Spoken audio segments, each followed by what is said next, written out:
Brom in Chelmsford.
Over the last few years, Formula One has gone from elitist and insular to a global entertainment brand.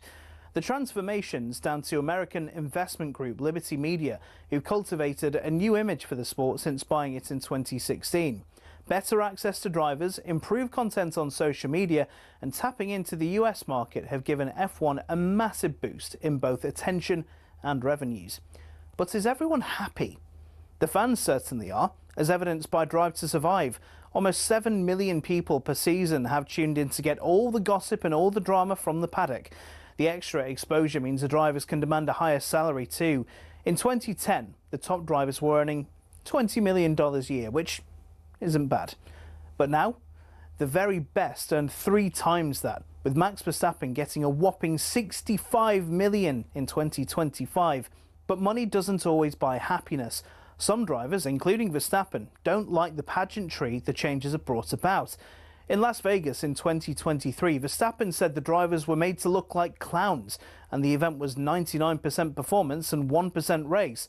Some purists who still watch the sport feel the same, and that the spirit of competition has suffered. But Formula One and Liberty Media don't look like slowing down anytime soon. So expect more races, major events and exclusive access in future.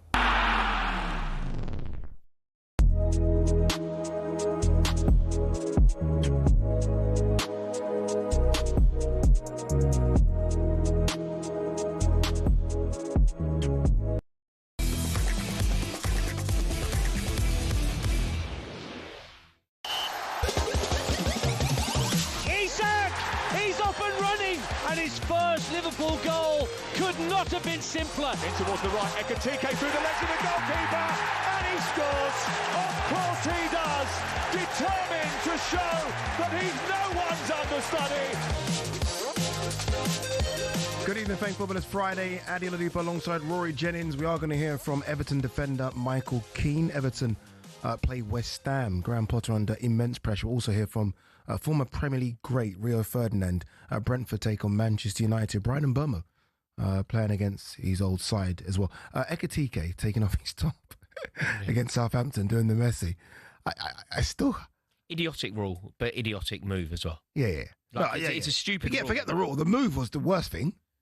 Yeah, it's Frimpong's look at him like, what are you doing? Yeah, it's a very silly thing to do, but it's also a very silly rule. Yeah. Like, I don't quite understand why it's so punishable. Yeah, why is taking your top off a yellow card? I don't know. Yeah, I understand the time wasting element if you take it off and you throw it into the crowd, but just to take it off. I don't understand it. They need to look at that. It's completely not necessary. Also, there's been some iconic celebrations over the years of players doing stuff with their top. Remember Ravanelli when he was scoring for Ballon? Obviously, Robbie Fowler scored that goal, didn't he, with the Dockers? Yeah. Was Ravanelli's? That was never a yellow card, was it? No, but he put it over his shoulder. Take it off as no, I'm saying, just to put it over his head. Yeah. So it just showed you his belly. Yeah, exactly did.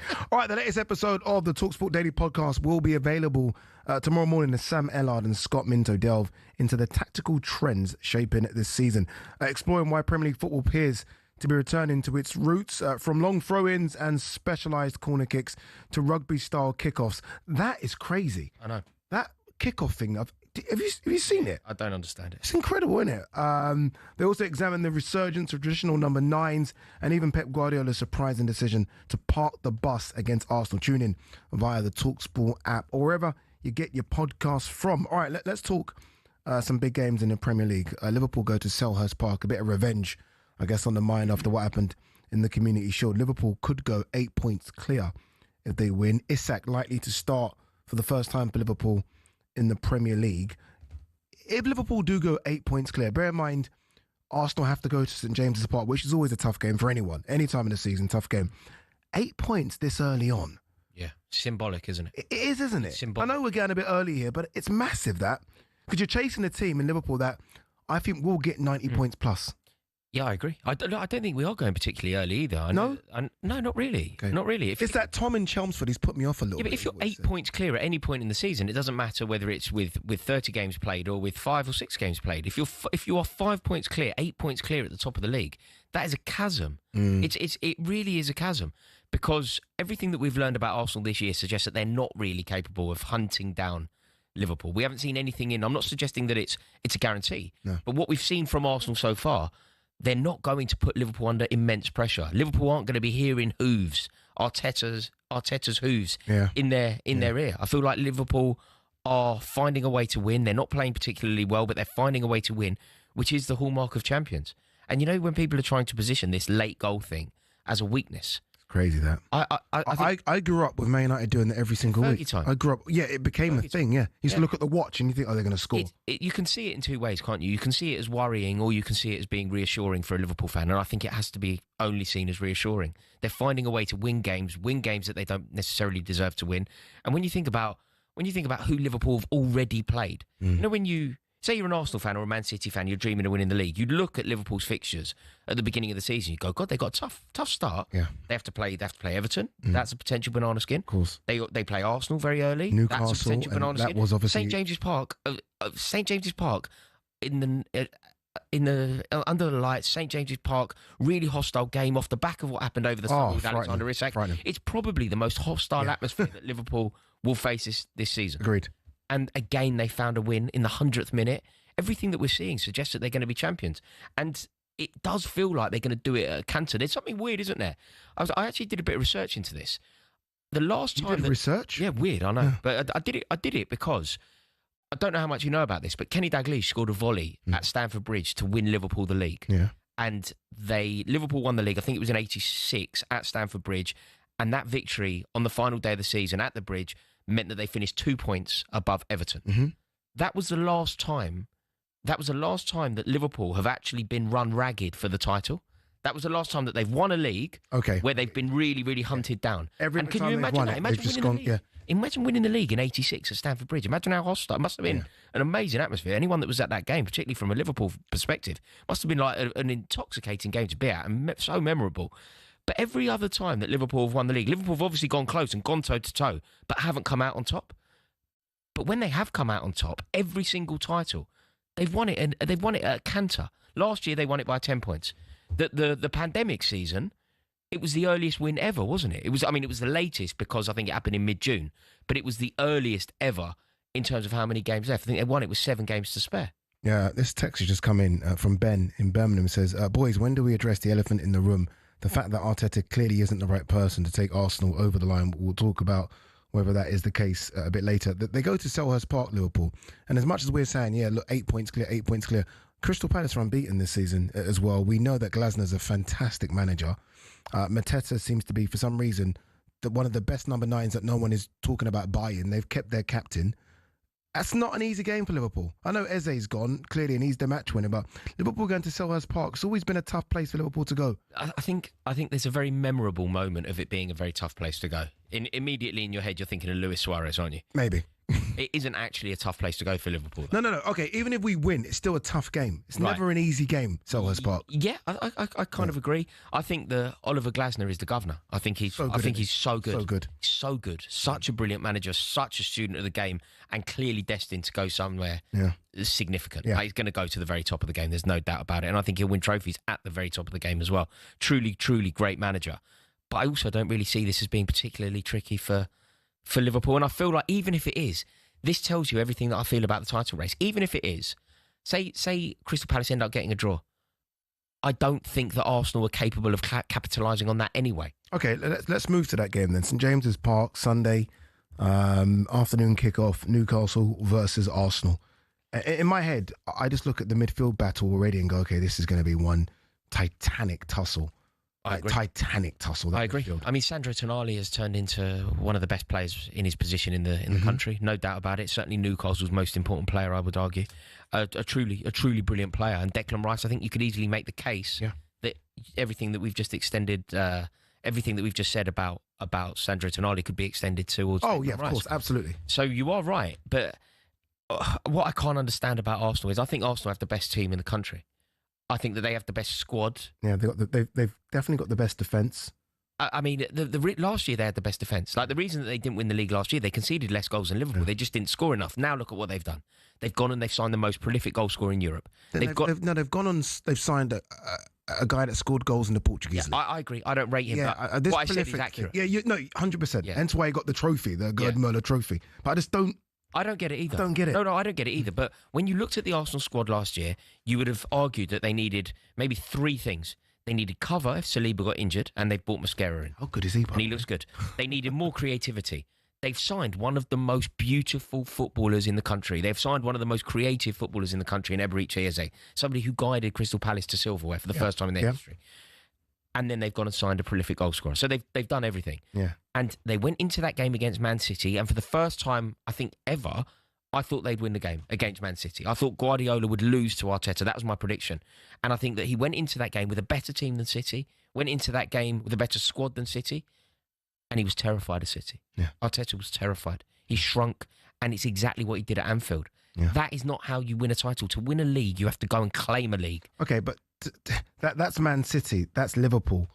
Again, no disrespect to Newcastle, who I think Eddie Howe's put a good side together. He won't have that fear going to St James's Park, will he? I think Arteta...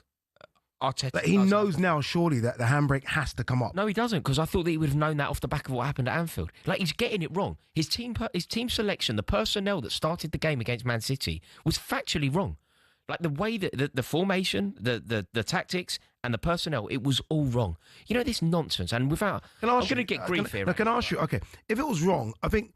The back 5 pick itself of the goalkeeper, what would the front 6 be? They need to attack. They need to get... What would it be? Get Saka on the pitch. Get Eze on the pitch. Yeah, you're right. Take the game just get them on the pitch. Give Guardiola something to worry about. Don't let Guardiola only give you problems. Yeah, like, you have to go for the jugular against these teams, and he's shrunk. And I tell you what really drove me mad. I'm going to get stick for this. Be careful, please. Have you seen all this? finishers and starters rather than kind of substitutes. Yeah, that's a rugby thing. I honestly believe that if Arsenal had played their best team against Man City for 90 minutes rather than for 45 minutes, they win the game. Yeah, they beat him. Yeah. And all this, starters and finishers, like, shut up with this boring modern nonsense, XG nonsense. It's so poor. It's so ridiculous. You don't not start your best team. Like, it's the most simple thing in the world. Get your best players on the pitch, go 1-0 up, go 2-0 up, and then rest players. Starting your second string team. It's ludicrous. Okay, so from your term here, I can feel like you're saying Liverpool win the league. Arsenal's still enough to come second. I'll go further. I think Liverpool. I genuinely believe Liverpool hit 100 points. Okay. I think Liverpool are Centurion. What about your boys, Chelsea? In what sense? Well, I'll tell you what, Ade, don't worry about what I think about this. Ask our manager. Have you heard our manager talk about Liverpool? It's absolutely infuriating. Like, our manager has effectively come out and gone, I'll tell you what, Liverpool are good. You wouldn't want to be playing Liverpool. You wouldn't want to be competing in a league with Liverpool. Look, I think Liverpool win the league. I think Liverpool are the best team.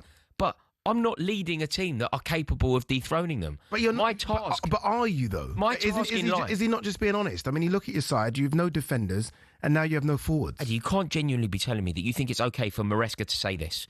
If Liverpool continue in this way, I think it's impossible to catch them. Not just for us, for all clubs. That's the Chelsea manager. That is the man tasked with the responsibility of dethroning Liverpool. That is the man tasked with the opportunity of getting Chelsea to the top of the league. I would argue where we belong. And he's already 5 games in going, Liverpool, good. I fancy playing them. We're playing them in a couple, just so you know. We're playing in a couple of weeks' time. We beat Liverpool twice this season. We still got to play them twice. We beat them twice. There's a point between Is it next Saturday we play? It's next Saturday, isn't it? Yeah, the 4th. Man City take on Burnley. Everyone wrote Man City off at the start of the season. Do we still write them off? They've already lost to Tottenham and Brighton. So we write them off? In terms of winning the league? Yeah. Yeah, I don't think they'll win the league. Okay. I can't believe how they played against Arsenal. I've never seen a Man City side park the bus like that in my life. But it's so different. It's so different. You know, Guardiola and Man City have nothing to prove to anyone. Arsenal need to go and claim a title for the first time in over 2 decades. Yeah, you're right. They need to go and win. They need to go and make this. You know when teams win a league, particularly when they're the challenger. Manchester City, when they won the league, they went to Old Trafford. They scored 6. When Chelsea won the league, after the first league that we won in 50 years, we went to Highbury, the home of the invincible champions, and Arjen Robben, Joe Cole, Sol Campbell were over the place. You make that statement. Arsenal high. What statement have Arsenal made this season? Scared of Liverpool, scared of Man City. Nice away kit. All right, let's go to Sean O'Brien, who's watching the Ryder Cup for us. Yes, what a moment from Justin Rose at the 7th. This is the Ryder Cup at its very best. Ben Griffin of the United States holds a monstrous putt, and the fans celebrate as if they're about to go 2 up in that match. But then Justin Rose responds with a massive putt of his own, and he gives it straight back to them. Reminded me a bit of Rory McIlroy and Patrick Reed at Hazeltine back in 2016. And that will knock a little bit of wind out of the American sails. They've been getting a bit of momentum this afternoon. Moments after that, Jon Rahm put Europe 2 up in the all-important top match. Scotty Scheffler's having a miserable day. He missed from inside 8 feet. So the US still lead in 2 matches. Europe lead in 1. The other is all square, and it's still 3-1 Europe overall.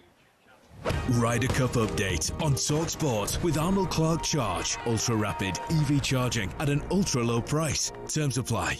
Cheers, Sean. More updates from Sean O'Brien a bit later. Up next, though, we're going to be looking ahead to our exclusive commentary of Brentford against Manchester United tomorrow afternoon. And we're going to hear from none other than Mr. Rio Ferdinand.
Odegaard into the penalty area, punishes them, rolls the ball into the bottom corner. And Brian Mbeumo, we talked about getting Premier League goals.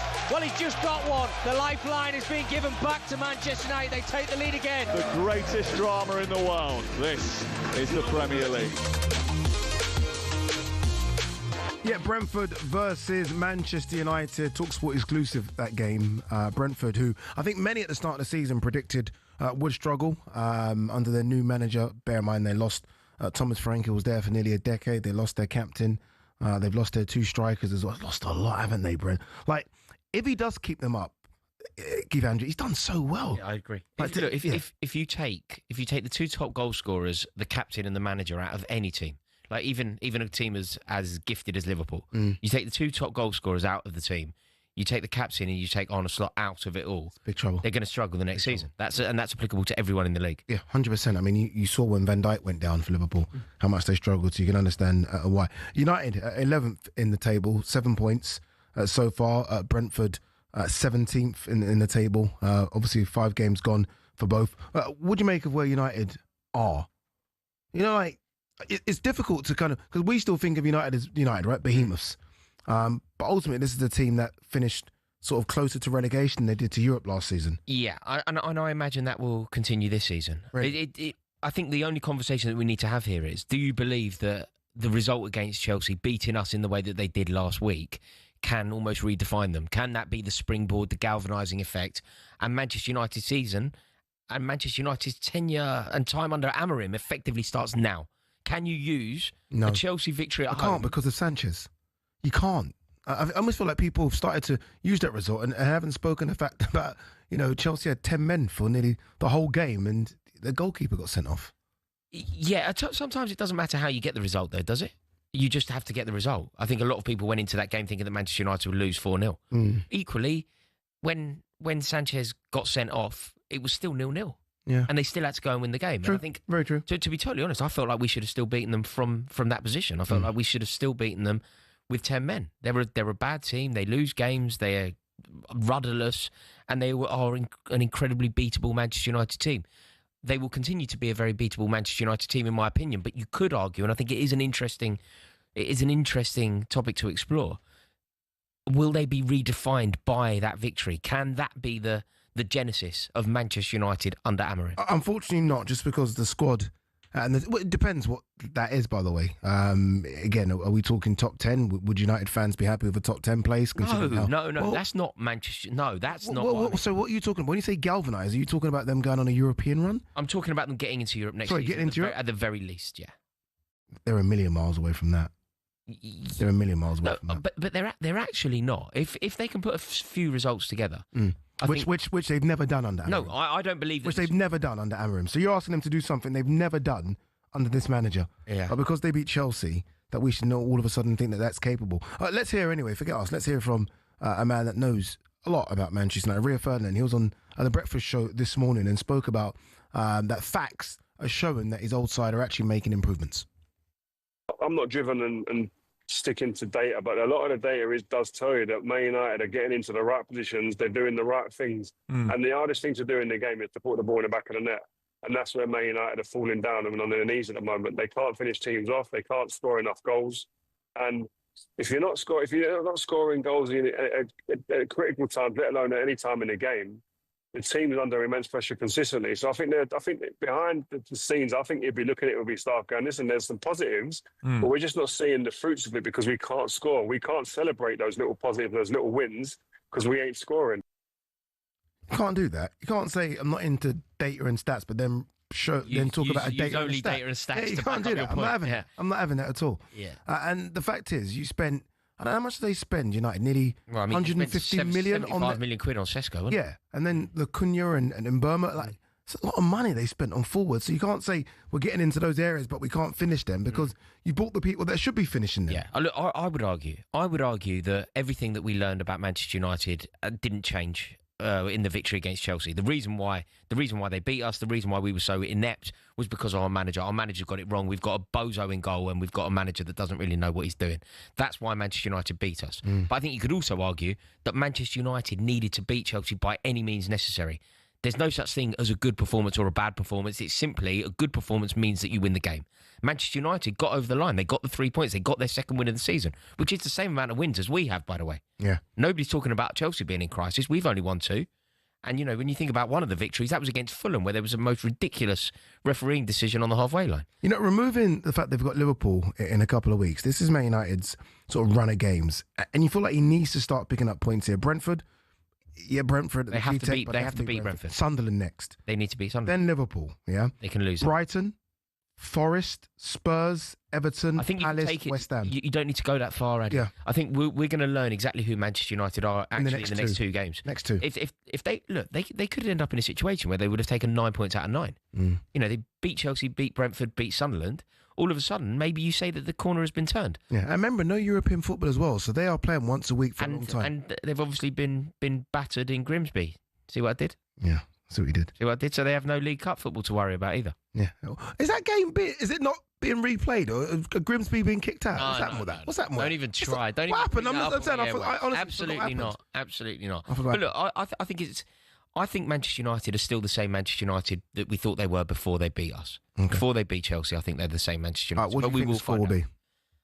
I think they'll beat Brentford, actually. Yeah. I think they'll beat Brentford. Which doesn't really say much. No, I think they'll beat Brentford. I think they'll limp to another victory. 2-1 win. Yeah. It's got an Mbermo goal written all over. I feel like you're very comfortable about Brentford winning just because I know what you're like. You want Brentford in the Championship. I believe for the greater good, Brentford are in. I don't particularly want that. I'm a football lover, Ade. I love the Premier League and I love football in this country. I love the history and heritage of the game in this country, and for those reasons, I think that football would be a better place if Brentford were in. Well, you can listen to the game as well. It's exclusively live on talkSPORT. Gets underway tomorrow lunchtime. Brentford versus Manchester United. Reshman Chowdhury alongside Sam Matterface and former England captain Stuart Pearce. All right, let's get another update as to what's going on in the Ryder Cup. Sean O'Brien. Yes, Rory McIlroy is bang up for this. A brilliant birdie at the 6th puts Europe 1 up in that bottom match. And it's got a bit of an edge to it, that one. It's Rory and his best mate Shane Lowry against Patrick Cantlay and Sam Burns. Now, remember, Rory and Cantlay's caddy Joe LaCava clashed in Rome. Lowry had to hold Rory back in a car park. He was livid as well. So the way they celebrated that putt on 6th, you can just tell this one means a little bit more to them. So Europe now up in 2 matches, top one and the bottom one. The USA leading the middle 2, and the score remains 3-1 to Europe. Ryder Cup update on talkSPORT with Arnold Clark. Get the UK's best used car deals, guaranteed.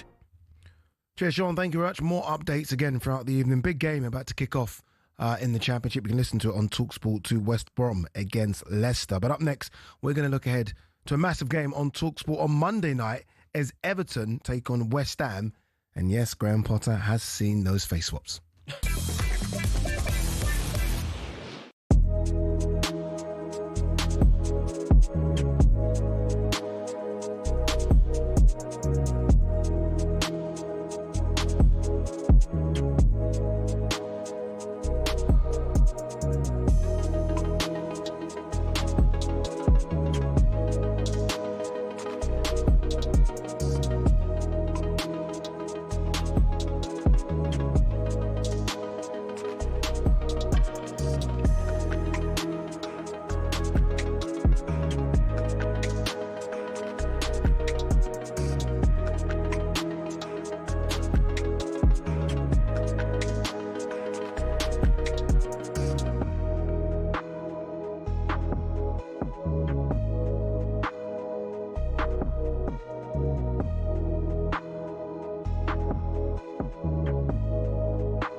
green jackets have been lost at the 12th than at the Augusta City dry cleaners. Rory McIlroy knows this better than most. But what is Amen Corner and why is it so iconic? The famous sequence has always been there since the Masters began in 1934. It didn't get its name until '58, though, when American sports writer Herbert Warren Wind, on the left, wrote, "At the farthest reach of the Augusta National Course, down in the Amen Corner." He drew inspiration from the 1933 jazz song Shouting in That Amen Corner by the Dorsey Brothers. The reason behind its difficulty is all in the sand and the water. Tournament officials don't even bother to count the balls lost in there each year, such is the sheer number. The 11th, named White Dogwood, is a downhill 520-yard par 4 with a pond to the left of the green and a bunker to the right. Both cause a lot of trouble each year. The 12th, Golden Bell, is perhaps the most famous hole in the world, with danger everywhere. Many aim for the flag, but look, get it even slightly wrong, and you're in the azaleas at the back, or the bunkers at the front, or even worse, Rays Creek. Or you can play it safe and aim for the open green on the left. You chicken. Tiger Woods once said, if you make 4 bogeys from Thursday to Sunday, you're doing well. And the highest ever score on that hole? 13. It's a par 3. Tom Weiskopf in 1980 was the sorry soul. Often the iconic Ben Hogan Bridge is the only thing players enjoy about Golden Bell.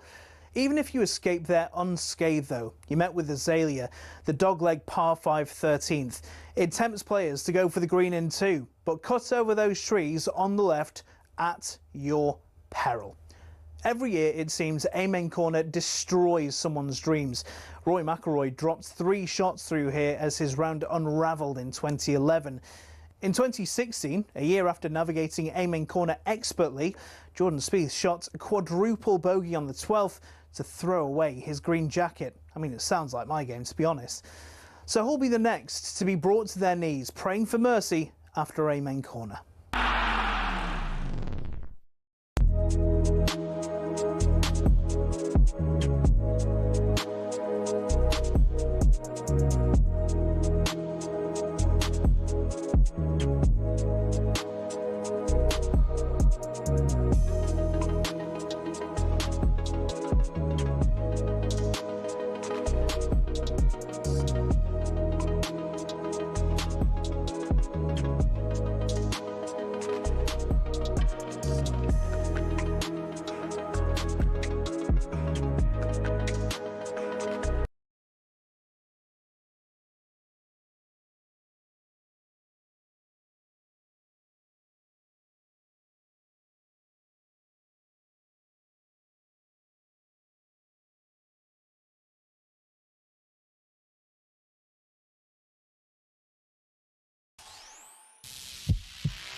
Did we expect anything less? This is the Premier League. Just oh, it's a shot, and he scores, and it's 3-1 to Everton, and it's another assist for Jack Grealish. Oh, what a stunning goal!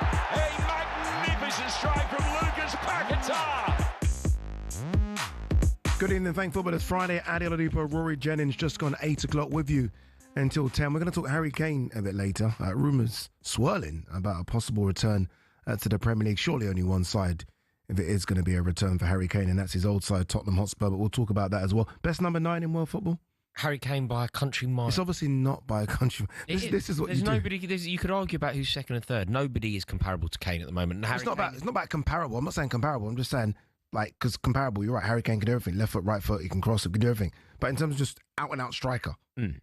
It's only Kane. Okay. It's only Kane. There's But the numbers would suggest it could be Haaland. Yeah, but the numbers are wrong. The numbers don't tell you half the story. How do you quantify every aspect of football? You're talking about goals. Yeah, you're talking about goals. I'm talking about everything that Harry Kane can do. All I want you to do is a striker. Harry Kane is an artist, one of the greatest to have ever done it. Erling Haaland is a very, very good finisher. They're completely different. They don't play the same sport. They clearly do. And Harry Kane. They don't play the same sport. I love how Harry Kane just gets your. I don't even like it. He's a Tottenham. You clearly do. You clearly do. I'm just about the integrity of the game. No, and I don't think Harry Kane gets anywhere near. See him come back to the Premier League to break Alan Shearer's goal scoring record. Such a shame for Kane, isn't it? You've got to think of what's he doing in Bayern Munich? Like, he's one of the greatest players. He's won a trophy. I know, but it's got to feel underwhelming for him. He's so good. He deserves to have won a Ballon d'Or at some point in his career. Yeah, you know that... If he had got the move to Man City, if that had happened, if he had forced his way out of Tottenham, if he had agitated for the move in the way that Alexander Isak agitated for the move out of Newcastle, Harry Kane now would have won a treble. He would have won a Ballon d'Or. He would have already beaten Alan Shearer's 260 Premier League goal record. Instead of that, he's swanning about in Lederhosen. Like, it's like the sliding doors moment of not getting out of Tottenham. Yeah. There was that famous Jerome Boateng photo. I think he's retired now, isn't he? The Bayern Munich defender. And he's surrounded by about 20 trophies. Yeah. And to think Harry Kane, the great Harry Kane's going to have like 2. I know. Next to him, 2. It's outrageous. With about 20 golden boots. You heard the package at the start of the show just now. Everton versus West Ham. Monday night game as well. Big game for both. Everton, who've started the season well, but, a couple of hiccups in the last couple of games. Losing to Liverpool, losing to Wolves, where David Moyes put a weaker side out. What do you make of that, by the way? I mean, Everton are desperate for a trophy. We have seen in recent times Newcastle and Crystal Palace win trophies, right? Going for it. And they put a weak side out in a League Cup game against a team in Wolves where they could easily beat. They beat them a couple of weeks back. What would you make of them doing that? I don't really understand why David Moyes did that. I don't understand why he's resting players. On some level, I sort of get it. He has to rotate his squad. He has to make sure that the squad are used. He has to deploy them in certain games. Yeah. But when you think about Everton and the club that they once were, when you think about the rich heritage, mate, the 80s Everton. Yeah, I mean, it was Everton and Liverpool competing for league titles. Everton and Liverpool competing at Wembley. Yep. And ultimately, obviously, Liverpool have kind of kicked on from that and carried on their high standards. And Everton, since Paul Ryder scored in 1995 at Wembley against Manchester United, have been left behind. I think that Everton fans, and I don't like talking for fan bases that I don't follow, but from my understanding of Evertonians, I feel like they would do anything and almost sacrifice anything for a trophy. Just a trip to Wembley. Just the opportunity of a trophy. Yeah, I mean... Yeah, and for him to kind of play a weak side against Wolves, it does surprise me a little bit. Let's hear from their defender, Michael Keane, head of Monday's game. Troy Deeney spoke exclusively to him, and Michael Keane was asked if he feels vindicated in staying after he was linked with a move away from the Toffees. I've not played a lot of football the last couple of years, and it was a tough decision over the summer. I think I was looking at other options, and I think the club were also looking at other options, and we managed to come to agreement. And I've always known the quality that I still have, and that I can bring a lot to this team. So the fact that I've had the chance to show that early on this season, I'm really happy with how it's gone personally so far. I think as a team we've become a lot better. We've got better players in, and we're playing better football. So it's good to be a part of that. And I think the new players that have come in has kind of helped bring everyone's levels up a bit. But yeah, as for your question, I think I'm happy to have kind of proved myself right more than anything.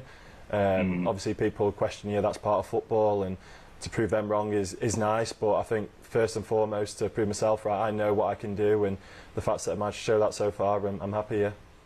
Yeah, just on to the manager. Obviously you've worked a lot under Sean Dyche, and I think the cheap version is to say David Moyes and Sean Dyche are the same. We both know that's different. Can you just give us a little insight into the differences between the two? Yeah, I think Sean was a fantastic manager. He's been amazing for me personally at Burnley, and when he was here as well. I think he had a really difficult situation when he came here. The club was in a bit of a mess, and he did unbelievably well to keep us safe for a couple of years. I think the new manager, David, has come in and he's got different ideas, a different style of play.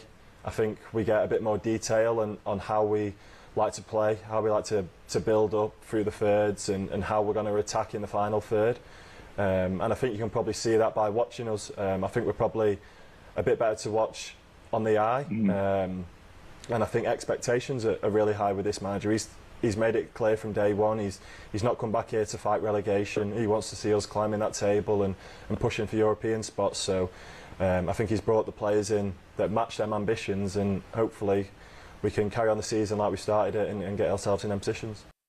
Michael Keane there speaking to Troy Deeney, head of that game. Remember, Everton take on West Ham Monday. That game on talkSPORT, 8 o'clock kickoff. That one. little dig. I felt maybe I'm just reading into it. I felt like there's a little dig there at Sean Dyche. Was a good manager. Like maybe David Moyes gives them a lot more information than Sean Dyche did as well. There has been a goal, by the way, in the game. West Brom versus Leicester. Early goal as well in that one. West Brom currently winning it 1-0. Samuel Illing Jr. has scored. You can listen to that game over on talkSPORT 2 right now. Michael Keane was going to go. There were rumours about him leaving the club. Obviously, Tarkowski and Jared Branthwaite were sort of the favoured centre-backs last season. So you could understand why he was thinking maybe it's time for him to find another home. Cost a lot of money. I think people forget that. From Burnley. Way back, 2017. It was 30 million quid. Hasn't really lived up to that. 30 million quid back in 2017 for a central defender. A lot of money. Yeah. It's a lot of money, isn't it? I think people forget that it was expensive. That's when, remember, they were signing so many players under Farhad Mashiri. Yeah. He came in under a lot of money. Yeah, I agree. I don't think it's not necessarily gone particularly well for him. But I agree with what you're saying. I do think that there was a slightly barbed comment towards Sean Dyche. Yeah. Yeah, he obviously not a fan of Sean Dyche or the techniques that Sean Dyche employed. But David, or lack of techniques, maybe. Yeah, but David Moyes is back, and generally speaking, he gets it right at Everton. He gets the club, doesn't he? He knows what they're about. He knows what it means to sit in the Gladys Street. He fully understands what Everton represent. I do think, I do think he got it wrong with regard to the League Cup, because ultimately Everton are not going to win the Premier League. They are probably not going to win the FA Cup. The only realistic chance of silverware that they have at the beginning of the season is the League Cup. They're also not going to be relegated, not under David Moyes. No. There's no threat of relegation. They're probably not going to qualify for Europe. They might. It could go well, and I hope they do, actually. Yeah, but they probably won't. Mean it going very, very well. The most realistic avenue for Everton to have a good season League Cup would be the League Cup. And do you know, if they were to do it, it would be historic. It would be an amazing moment for them to win silverware in this new stadium in their first year. And it feels like they were playing. The draw was fairly kind to them. They're playing a Wolves team who are beatable, let's face it.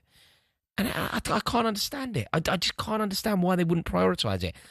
Let's try and rationalise it, Ad. Why are they thinking that they can finish as high up the league table as possible? Is there a positive to going out of the League Cup? I think, this is my only sort of rationale to it. In those first 5 games of the season, he's played basically the same 11 most times. I think he's used 13 players for every single game. And he's probably thinking, I need to rotate the squad or injuries will occur. I think that's what it is, really. And he's probably looked at players that need minutes and thought, okay, you can get minutes. And then he's realised very quickly into the second half that those players aren't working and it's too late to turn it round. Look, he's okay. The other manager on the opposing end is struggling, Graham Potter. And you guys have probably seen Graham Potter on social media right now, not for good things, all this face swap stuff. Graham Potter's seen it as well. This is what he's had to say. It made my 15-year-old son laugh a lot. So, as I said, you have to accept what comes with it, which is part of criticism. It's at times ridicule, but that's just the environment we're in, and it is what it is. You know, he takes it well. If you're being face swapped like he is, no, it's not a nice thing. And it doesn't happen to the best of the manager. I've seen some mad ones. I've seen horrendous ones. How people do it? It's like witchcraft, isn't it? Do you remember that film, that John Travolta film? What, Face Off with Nicolas Cage, yeah. People are doing that now to Graham Potter in the most maddest of circumstances. Like, famous pictures from history and that. Dude. I've seen his boat race on all of them. I've seen worse ones. I can't believe. He's probably seen the ones I've seen. They're bad. Oh, mate. It's so bad. It's the watershed, put it that way. We're not there yet. It's 8:17. It's not 9 o'clock yet. Yeah. He's in trouble, isn't he, Graham Potter? I mean, Nuno Espirito Santo has been heavily linked, and he's just simply a better manager than Graham Potter. Of course he is. Of course he is. Like, Graham Potter managed to create this myth that he was a good manager. Like, it's not dissimilar to the conversation that we had about Russell Martin. A manager that kind of talks about positives. Did he not do okay at Brighton? I think. Did he not do okay? Come on, let's not do that. I don't think he did really. I mean, I think he did okay, I guess. But then Roberto De Zerbi went into Brighton, did better. Yeah. All of the problems that the Brighton team under Graham Potter had. Remember, they had all those major issues with XG. They couldn't really score goals. Suddenly, they bring in Roberto De Zerbi. All of those problems totally dissipate immediately. Yeah. Graham Potter at Chelsea, it was such a disaster almost from the second he got there. The job just ate him alive. It was too big for him. He couldn't cope. Like the power of the man. He just couldn't couldn't be a Chelsea manager. And whilst West Ham aren't as big a football club as Chelsea, maybe the job isn't quite so demanding, West Ham is still a big club. The worst thing for West Ham is they get rid of the manager they wanted to get rid of. He's doing well at Everton. I thought, yeah, do you know what I mean? Yeah, look, Graham Potter, for West Ham to get back on track, I appreciate that there are major issues with the running of the club. I appreciate there's major issues with the ownership. But on focusing strictly on the pitch, it's never going to go well when Graham Potter is their manager. Yeah, especially when there are good managers out of work. And that's always a danger sign, isn't it? Anyway, let's see how they get on against Everton. I remember that is Monday, 8 o'clock. Kick-off is a talkSPORT exclusive. Adrian Durham alongside Joe Shannon and former England midfielder Danny Murphy. All right, as well as the football, talkSPORT also brings you live coverage of many other sports this weekend as well. We're going to bring you the AFL Grand Final live from Melbourne on Saturday morning, the NFL in Dublin on Sunday.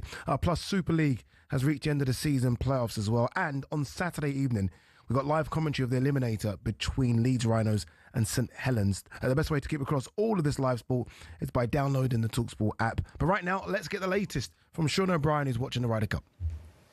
Yeah, Rory McIlroy has done it again. Great putt to win the 6th hole and an even better putt to win the 7th. Huge outpouring of emotion. His partner Shane Lowry points to someone in the crowd, says that one's for you. They go 2 up over Patrick Cantlay and Sam Burns in that last match. Lowry then sticks it close at the 9th, tips his hat to the Americans on the tee. It's getting quite feisty out here. Not much noise from the Americans this morning. Different story this afternoon as the sun beats down on Bethpage Black. Europe still lead in 2 matches. The Americans lead the other 2, and Europe remain 3-1 up. Ryder Cup update on talkSPORT with Arnold Clark. Get £750 off any used electric car or home charger. All right, up next, we're going to look at talkSPORT's third and final exclusive commentary this weekend as Spurs host Wolves tomorrow night, 8 o'clock kick-off that one. Surely an obvious home win for Spurs. Or will Vitor Pereira's side get their first points of the season?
Larson near post, drives it into the goal. Fantastic! What a finish from Jürgen Strand Larsen. What a day again in the Premier League. It never ceases to disappoint. Ade Oladipo Rory Jennings playing football. It's Friday. We're going to talk Ballon d'Or a bit later as well. And we will talk about Harry Kane, but we're going to talk about Harry Kane's former side now, Tottenham, who play Wolves on the weekend. Wolves winless in the Premier League, struggling big time under Vitor Pereira. I do wonder, though, if that result against Everton will maybe, as you say, galvanise their season, give them a bit of a kickstart. Thomas Frank's done okay. I think it's fair to say as Tottenham boss. He's done brilliantly. Yeah. He's done brilliantly. Yeah. You've got to remember where they were. I know, and you and I disagree here. You know, you see Postecoglou as maybe even a successful manager last season. Stop it. No, I don't. Well, you told me he was a winner earlier. He won a trophy. That's it. You told me he was a winner. No. He won a trophy. That's his... Yeah, well, he was a winner. No, but it's misleading to call him that. It's totally misleading. No. But look, Thomas Frank is an excellent manager. He's so perfect for Tottenham, and annoyingly, I truly believe that Tottenham have got it totally correct. Yeah, they have. He's a really good manager. Even a lot of their signings they got right. Oh, they've got their they've done well. They've got it spot on. And you look at the way that they've handled themselves since they won in Bilbao, since they beat Manchester United in Bilbao. Yep. Virtually every decision that they've made, every big decision they've got right. Sacking Postecoglou was sensible. Bringing in Thomas Frank was the perfect appointment. Then you look at the transfers. Polinia, really good signing. Player. Really good Really signing. good player. Excellent signing. Yeah. Exactly what they need. So much better. And everyone was looking at him before he went to Bayern Munich. Everyone was looking at him. He's a good player. Yeah, everyone was like struggling looking for that number 6, that number 8, and he's coming. I think it was an inspired move, a risky move, but an inspired move as well to give Romero the captain's armband. Yeah, because he wanted keep him at the club. Yep, keep him at smart. the club. Yep. Yeah, keep him there. So no, and then obviously Seamans looks like a good player. I think they're getting it right, and I think it all stems from. It's a great example. It's a great example to the likes of Manchester United, even Chelsea to a degree. You appoint a serious manager, you become a serious football club. Tottenham weren't a serious football club because they had a joke of a manager. They've appointed a serious manager and they've become a serious team. Wolves, there was a period 5 years ago where Wolves were quote-unquote a serious team. Remember, they were in Europe? You and I were working together. We actually believe... you and I both predicted them to win the Europa League. Remember that? We both said they're going to... We looked at their side. They've got a chance here. Yeah, that Raul Jimenez team. Yeah, basically, yeah. Really good team. They had everyone. Yeah. It was fantastic. And now, all of a sudden, bottom of the table, winless. I know, and they've just given their manager a new contract. Doesn't make any sense. I know, he is a good manager. I do rate him, and he does have the ability to find results. How do we keep saying that when they've played 5 and they've lost 5? What are we doing? It's not good enough at the moment. Of course it's not. But it's important to remember that last year he did find some very big results. He actually did. You know, we've been talking about galvanising the team. He did that. He galvanised the club. Wasn't he buying fans pints and yeah, that's all well and good, but the fans will say, 1 second, you've not really replaced Cunha. Ain't Nouri's gone. Our best 2 players have gone. Yeah, and they've struggled with them. Like the part, you could argue the reason that they didn't go down was because of Aït-Nouri and Cunha, and they've lost both. Yeah. What's the expectations for Spurs then? I think we both agree that Wolves will struggle, and if they stay up, it's based off the fact that Leeds, Burnley, and Sunderland have done really well. Sorry, I've gone down. For Spurs, who are third now in the league, they're going to have to obviously balance the idea of Europe and the league, and that's what Ange couldn't do last season. But you and I agree they've got a better manager now. What should Spurs' expectations be? I think their expectations, from a supporter, if you're a Tottenham fan, if you're a Tottenham fan, because I was listening to you with, I think he was on with David Bentley, and he was talking about Spurs and they won't win the league this season, but next season he really thinks they might have a chance. Yeah, no, he just loves. That's Tottenham. what it is. Okay. David Bentley just loves. So I should just whatever he says, pinch of salt. He just loves it. You know how Tottenham fans can be. They become incredibly animated and devoted to their team. David Bentley is a great example of that. Okay. But I don't think he's a million miles off. I'm not talking about them winning the league. I don't believe that they're in that conversation. But I believe with Thomas Frank at the helm, as long as they don't press a self-destruct button, which Tottenham can do, but I don't think Thomas Frank will allow that. I think that there's no reason why they shouldn't dream of finishing in the top 5. Top 5 is Champions League football here. Yeah. I think that's what they can do. And also with Thomas Frank, I think that they can win silverware. I think what Tottenham really need to do is get back to the tradition that made them Tottenham. Yeah. What Tottenham are, and certainly were when we were kids, they identified as a great cup team. Remember all that when the year ends in 1, always turn it on at Wembley, have those iconic moments at Wembley. Whether it's anyone on any Ricky Villa's moment at Wembley, Paul Gascoigne's moment at Wembley. That's who Tottenham are. They're a team that embrace the true artists of the game, David Ginola, Chris Waddle, Gareth when Bale. you say that though, and I'm happy you just mentioned they're trying to get back to that. But you just mentioned individual players there. Who is that player for Tottenham? Xavi Simons, I think, is the potential. You think he could be? I don't think he is yet, but I think he is their mercurial starlet, isn't he? He is the player that is potentially gonna help them find who they are. I think they could qualify for the Champions League, and I don't even think that would be particularly difficult for them to finish 5th. It will be a huge meteoric rise from where they finished last season. Yeah. They go from 17th to 5th. It'd be amazing. Yeah. But I also think that if you're a Tottenham fan, Ade, you'd be dreaming of back-to-back seasons of silverware.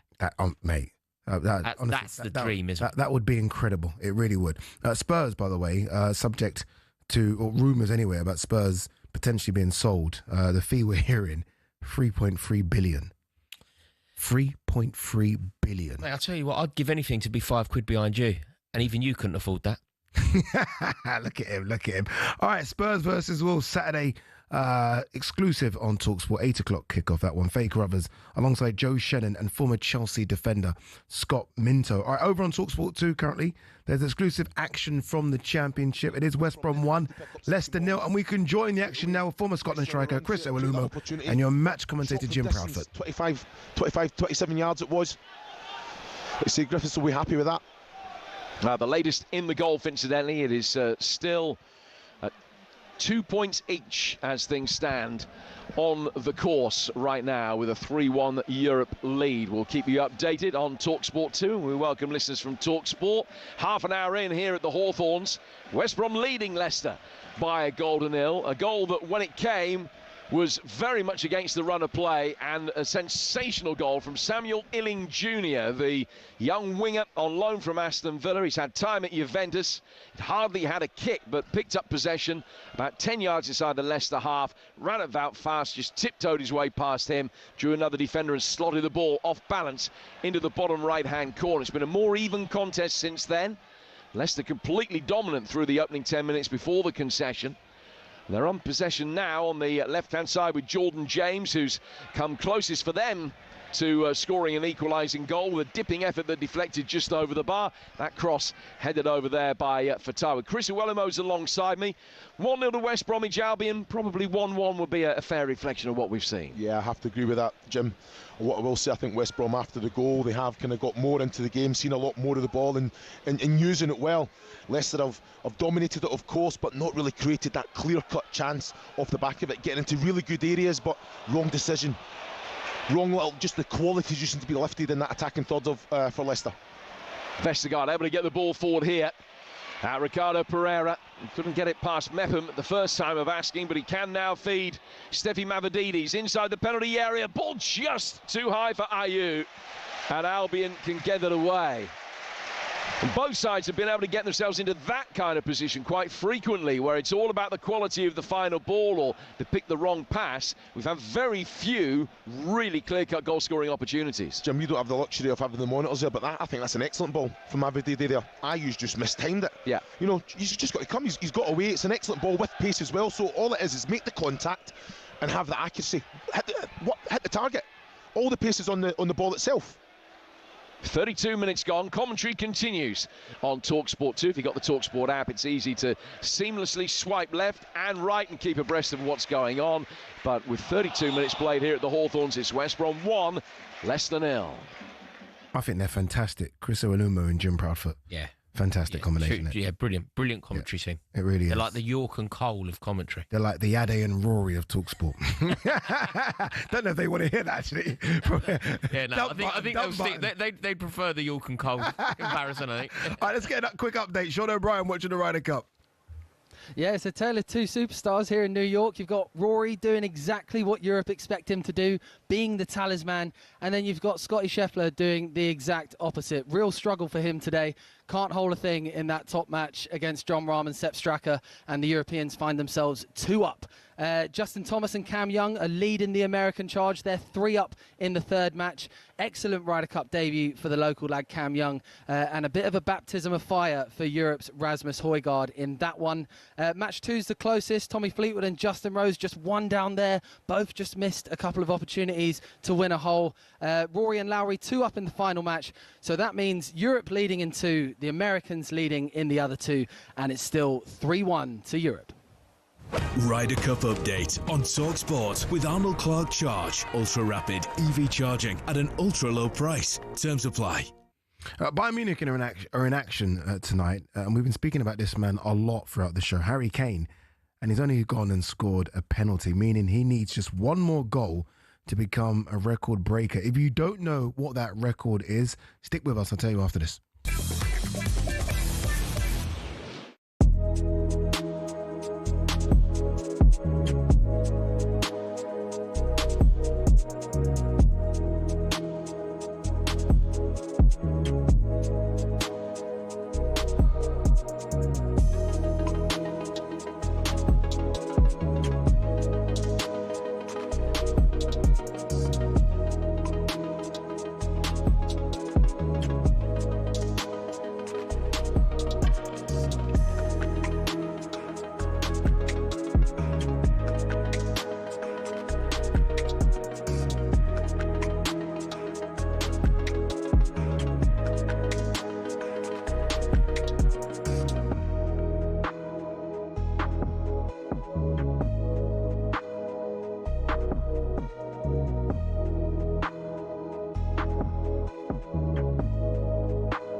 It's gone to Tottenham. It has gone to Harry Kane. He has broken Jimmy Greaves' all-time Tottenham goal-scoring record. Kane deserved to be mentioned in the same breath as Messi or Ronaldo. It's not as outrageous as some people claim.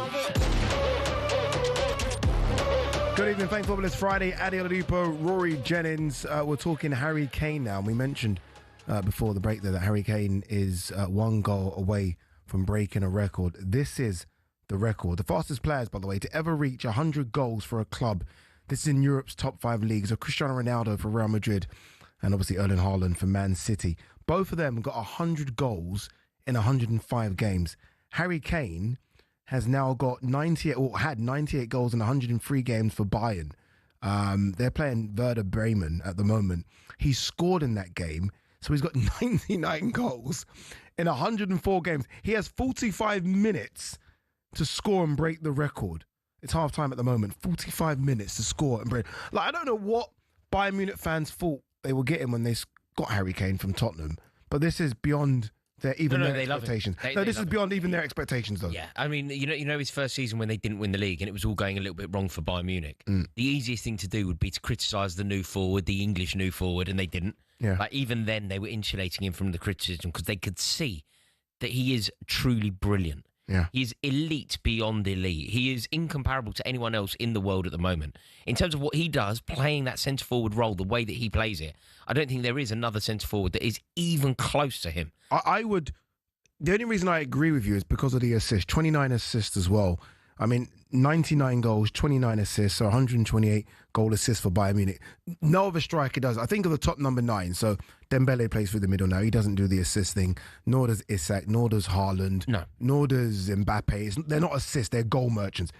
He's a goal merchant and he creates as well. Yeah, and he has the vision and he has the ability, like the weight of pass that he plays. Wonderful, isn't it? Like, you know that link up that he used to have with Heung-min Son, that telepathic understanding. And Dele Alli before that. With Dele, but you know that Son to Kane or Kane to Son. It was truly brilliant, and obviously he helped to elevate Heung-min Son's career. Then remember that season when Heung-min Son didn't really turn up? It was a season that Erling Haaland landed in the league. Kane nearly outscored Haaland in the season where Haaland won a treble.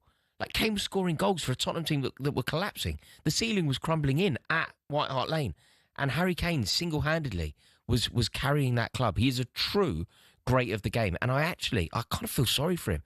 I think he's a true great of the game who deserves to be seen in such a kind... Can I... Quick game with you. We can play. I love a game. Like, I'm trying to go for the best number 9s in the last sort of 10 years. And be honest here. Don't be so patriotic. Yeah. Just be honest. Is he better than these number 9s? Is he better than Luis Suarez? No. Okay. Maybe not Suarez, but it's not. I was genuinely pondering it. I think I could easily argue that he is. I rated Luis Suarez so highly. Do you know what? For the sake of this game, let's say no to Luis Suarez. Okay. Karim Benzema. He's better than Benzema. Of course he's better than Benzema. What, Karim Benzema? Of course Harry Kane is better than Benzema. Of course he is. He isn't. In every metric of being a centre forward. No, he is not. If Harry Kane led the line for Real Madrid, of course he would be. He would go down in history as one of their greatest centre forwards. Harry Kane is truly elite. I don't understand how. No, I'm not being sneery, but the way you say, of course he's better. He's not better than... Of course he is. In every metric of the game, he's better than Benzema. In every metric of the game. There is nothing that Karim Benzema can do that Harry Kane can't. History... You like to do this. Who is the better footballer? History is... No, because you like to play the Harry game. Kane No, is footballer. 10 times a footballer than Karim Benzema. Of course he is not. Wait, you'd struggle to name centre forwards better than Harry Kane. And I'm not even talking over the last 10 years. I've got more very quickly. Lewandowski. Lewandowski and Harry Kane don't play the same sport. Harry Kane is miles clear of Lewandowski. So, you know what the problem with you is? And I asked you to not do this. I said, don't be patriotic. I'm not being patriotic. You are, clearly. Tottenham. You are. He's Tottenham. I don't even like making a case for a Tottenham man. But I'll have to do the honourable thing. I have to do the honourable thing. Harry Kane is a legend of the game. I don't understand how this happens. I don't know why we're so sneery towards our own. I'm even scared to ask you about the next person. I'm scared to ask about Wayne Rooney. Harry Kane is a true icon of the game, a true legend of the game, and a credit to football in this country. Okay then. Okay. Defend him. Okay then. Better than Wayne Rooney. He's not better than Rooney. Rooney's the only player. But Rooney said he's... But Rooney, if you want Rooney's opinion on this, I think Rooney's wrong. But Rooney did say that Harry Kane is England's greatest centre-forward of all time. Yeah. Okay. Is he better than Didier Drogba? No.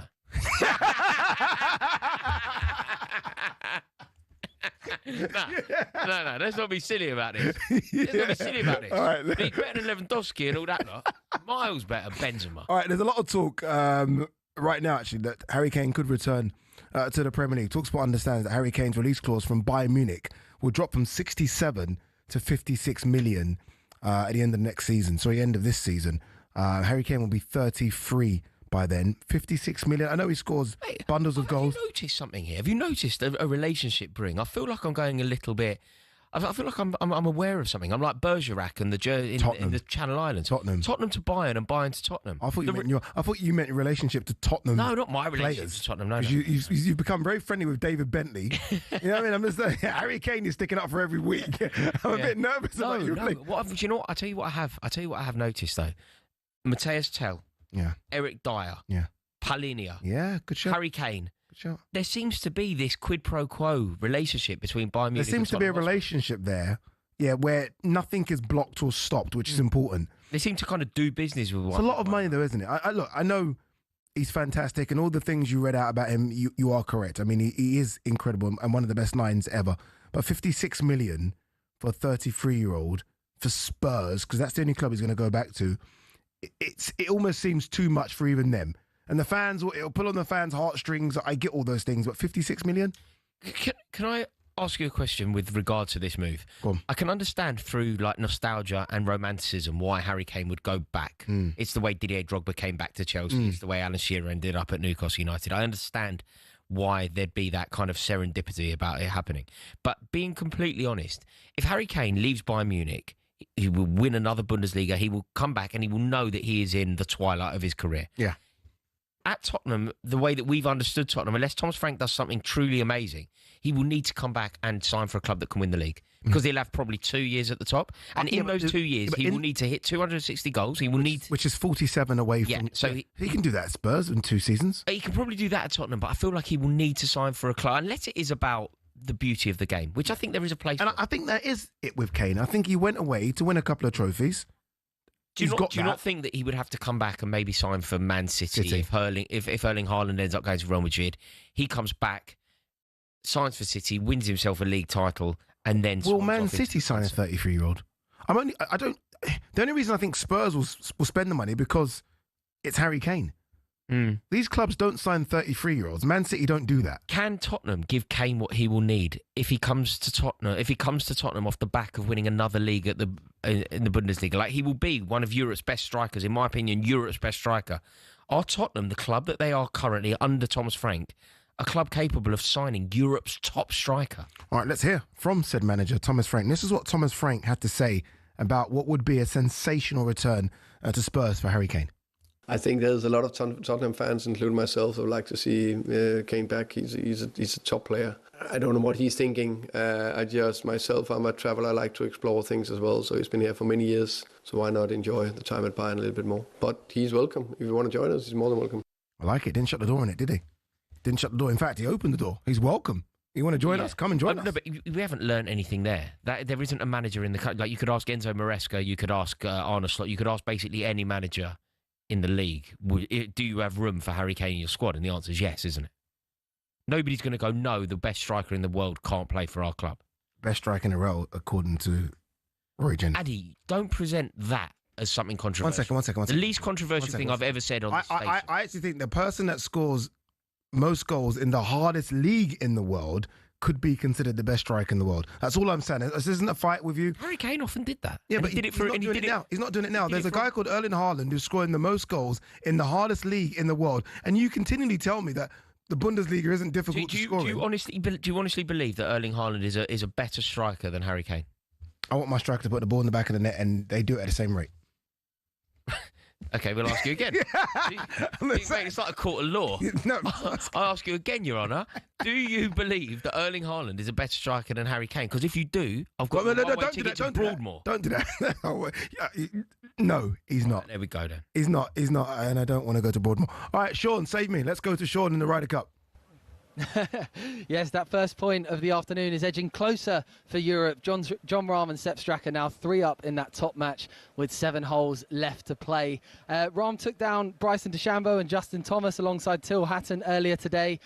He's been first out for Europe in both sessions. And now that's a daunting task in an away Ryder Cup, to hit the first tee shot twice on day one. And Brom has handled it magnificently. This is a brutal walk as well here at Bethpage Black. It's baking hot out there, and Brom still playing some extraordinary golf into the early evening in New York. So it's Europe up in 2 matches, Team USA up in the other 2, and it's still 3-1 Europe. Ryder Cup update on talkSPORT with Arnold Clark. Get the UK's best used car deals, guaranteed. All right, up next is everyone's favourite feature, Too Good, Too Bad.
Good evening, Thank Footballers Friday. Ade Oladipo alongside Rory Jennings. Should we go straight into it?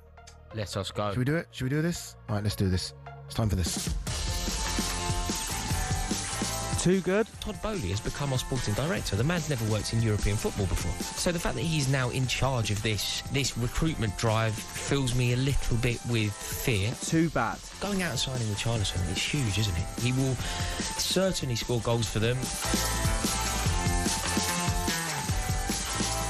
All right, this is Too Good, Too Bad. With myself and Rory Jennings taking it in turns to pick out one player we're looking forward to see play this weekend and one who desperately needs a performance. Rory, we're going to start on, I say the lighter side, but this isn't quite a light pick that you've done. In terms of who you're looking to see play this weekend, do you have it? Do you want me to tell you? I know who. Sunderland, right? Yes. Yeah. Yeah, I think it's a really big opportunity for Sunderland. I think that they're going to have to get points on the board. You know, it's all very well us saying that that Sunderland are going to stay up, and I think that there is a chance that a lot of the promoted sides could stay up, all of them potentially. Yeah. But they're going to have to get the points. They're going to have to find the 35, 40 points that are required to survive. Probably won't even be that, I don't think. You have to believe that, though. If you're when you already look at Wolves, 30, it's not going to be that, is it, already? But I don't think it will be. Like, you know, there was a period last season, you know, when you had, like, Russell Martin, Southampton. There was a moment where I was thinking that the 3 teams that go down won't get 40 points between them. Yeah. It isn't going to be like that either. No, it won't be that. Like, I feel like even Wolves, who I believe will go down, I feel like they will start picking up points. And Sunderland need to make their start where they've already shown up the promoted teams from last year. They need to make it count. So then we need to analyse where are they going to pick up points. They're going to need to do it at an away ground. They're going to need to do it unexpectedly.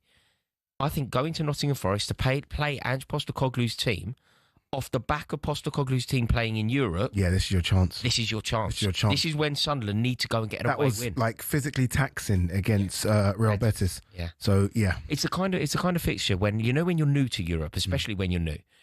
You're never more likely to drop points in your domestic league than when you've played away from home in Europe midweek. Indeed. And so I think Sunderland. What about you? Who have you gone for here? Declan Rice. Really looking forward to seeing Declan Rice just because of that battle in the midfield against, as you said, Tonali, Joe Linton, Bruno Guimaraes. I mean, Tonali. I can't believe how good he is. Declan's going to need to be up for the fight, and he is. I love Declan. You're going to have to be up for the fight.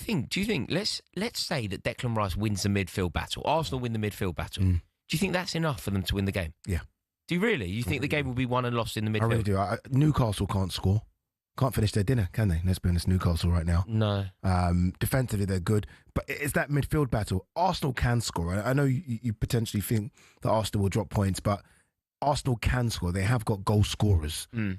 But it's that midfield battle. Newcastle can run you over, you know. The way they ran over Liverpool in that Carabao Cup, They did it to Arsenal, actually, last year. Yeah. They did it to Arsenal. By the way, oh my God, Harry Kane's gone and done it. Of course he has. He scored again. In other news, water is wet. He's broke the record. Hardly surprising, Ade. I can't. Go on, rain on his parade now. Go on.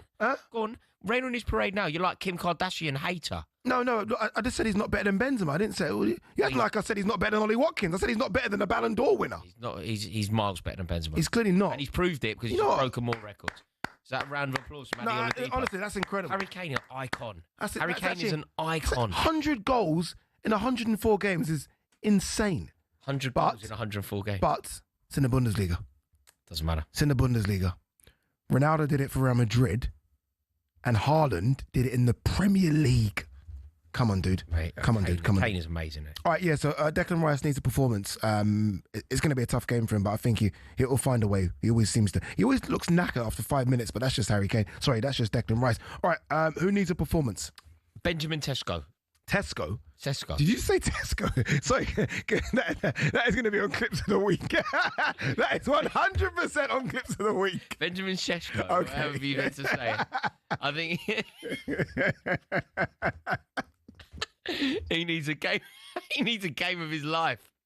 He really does need the game of his life, doesn't he? He does. If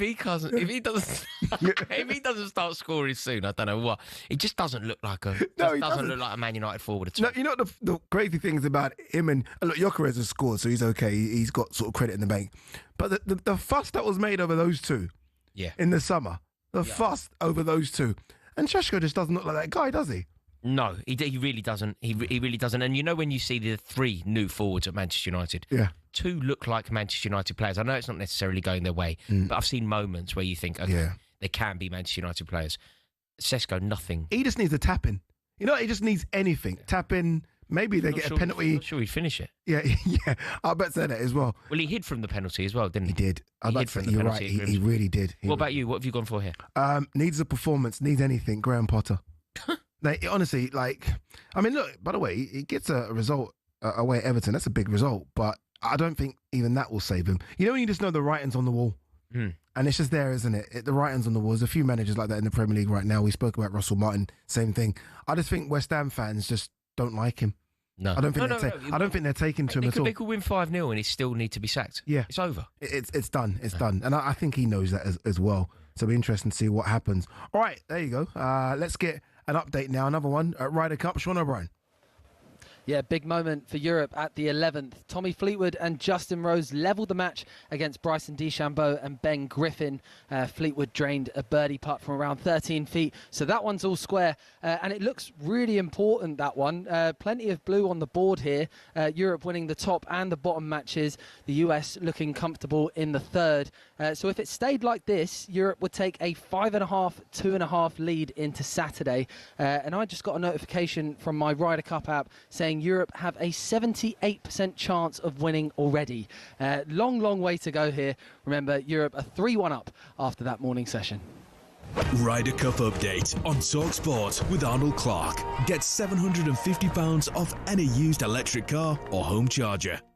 Long way to go, Mr. O'Brien. Don't get carried away, sir. All right, the second half of West Brom, remember, leading 1-0 against Leicester is underway. Right, that's over on talkSPORT 2. But up next, we're looking at the other Premier League games taking place this weekend, including the winless Ange Postecoglou at Nottingham Forest.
Day one of the Ryder Cup is well up and running out in New York now, with Team Europe looking for a first away win since the miracle at Medina way back in 2012. Captain Luke Donald wanted a fast start to play.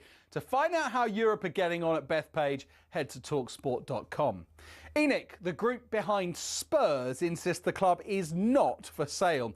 Reports suggest an American consortium fronted by DJ turned tech entrepreneur Brooklyn Eric hold interest in buying Tottenham. But the Sun's Martin Lipton says there's been no concrete offer as of yet. The bid that's on the table, which has been indicated rather than formally put at this stage, is 3.3 billion up front, plus a 1.2 billion pot to spend on players. Now, Manchester United are improving. Maybe not me saying that, but Rio Ferdinand is. Ahead of tomorrow's lunchtime kickoff against Brentford, exclusively live on talkSPORT, he's told us the stats back him up, but there are still issues. Behind the scenes, I think he'd be looking at it with his staff going, listen, there's some positives, but we're just not seeing the fruits of it because we can't score. We can't celebrate those little positives, those little wins, because we ain't scoring. Enzo Maresca is facing more questions about Robert Sanchez after his red card at Old Trafford last weekend. The former Brighton keeper could face his old side this weekend after serving a one-game ban in the Carabao Cup in midweek. The Chelsea boss has once again, though, had to back up his shot stopper. Can happen, also because it's a quick decision, but as you said, we conceded probably 5 goals because of Robert's mistake, but how many goals we avoid because of Robert's save? Arne Slot's accepted a Hugo Ekitike apology for that really stupid red in midweek. The forward's banned as they play Crystal Palace tomorrow at 3 o'clock. After having taken his shirt off when he scored the winner against Southampton, he was already on a yellow card. Players of all ages do make mistakes, and that's what he did in this situation as well, but we all make mistakes, and you're allowed at this club to make a mistake without immediately getting fines or these kind of things. Get all the latest at talksport.com.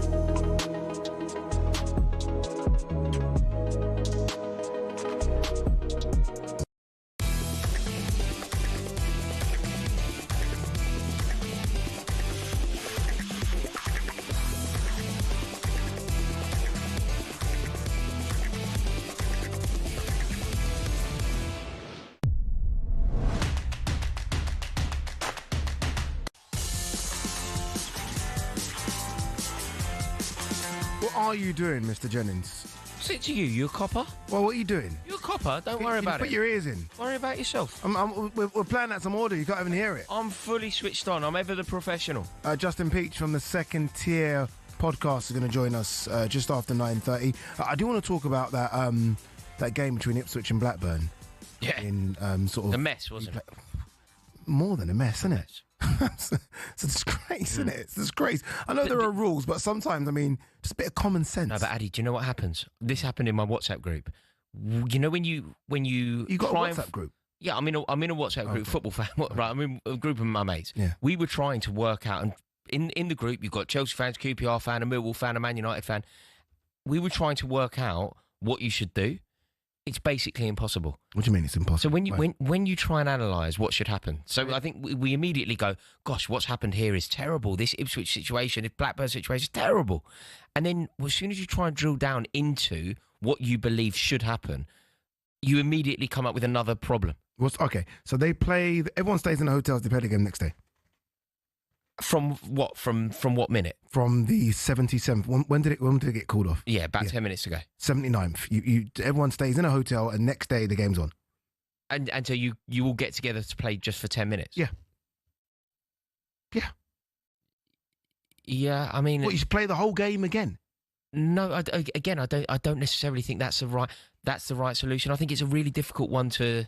It's a really difficult one to work out. I don't know. As soon as you start talking about it, there's a million more questions that come with the problem. Fair. We'll get Justin Peach's thoughts on it as well. It'd be interesting to see what he has to say. It'd be interesting to see what a lot of Blackburn fans have to say about that one as well, and Ipswich fans. All right, let's go through more Premier League games, some big ones coming up. On Saturday, 5:30 kickoff, Nottingham Forest, we spoke about them a bit earlier, winless so far and under Ange Postecoglou, take on a Sunderland side that we're desperate for the points just because it's going to be tight at the end of the season. I think they know that, we know that.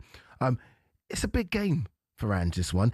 By the way, he seems to have fallen out of favour with Chris Wood a little bit. I don't know if you've noticed that. Yeah, I mean, I'm no fan of Ange Postecoglou, and I think he's a distinctly limited manager, but I also think that Chris Wood had a purple patch last year that will not be replicated again. I'm not surprised to see Chris Wood out of the first team, are you? A little bit, because he Nottingham Forest's record Premier League goal scorer now. Isn't it for two teams, Burnley and Forest? No, I think he could easily end up in the 100 club as well. It's quite an elite club, Premier League club, and I think that he could end up in that. But of all of the problems that I have with Ange Postecoglou, dropping Chris Wood isn't really one of them. Okay, so purple patch, you say, yeah? First season for Nottingham Forest, first full season, 14 goals. No, 14 goals in the league. Second season, 20 goals in the league.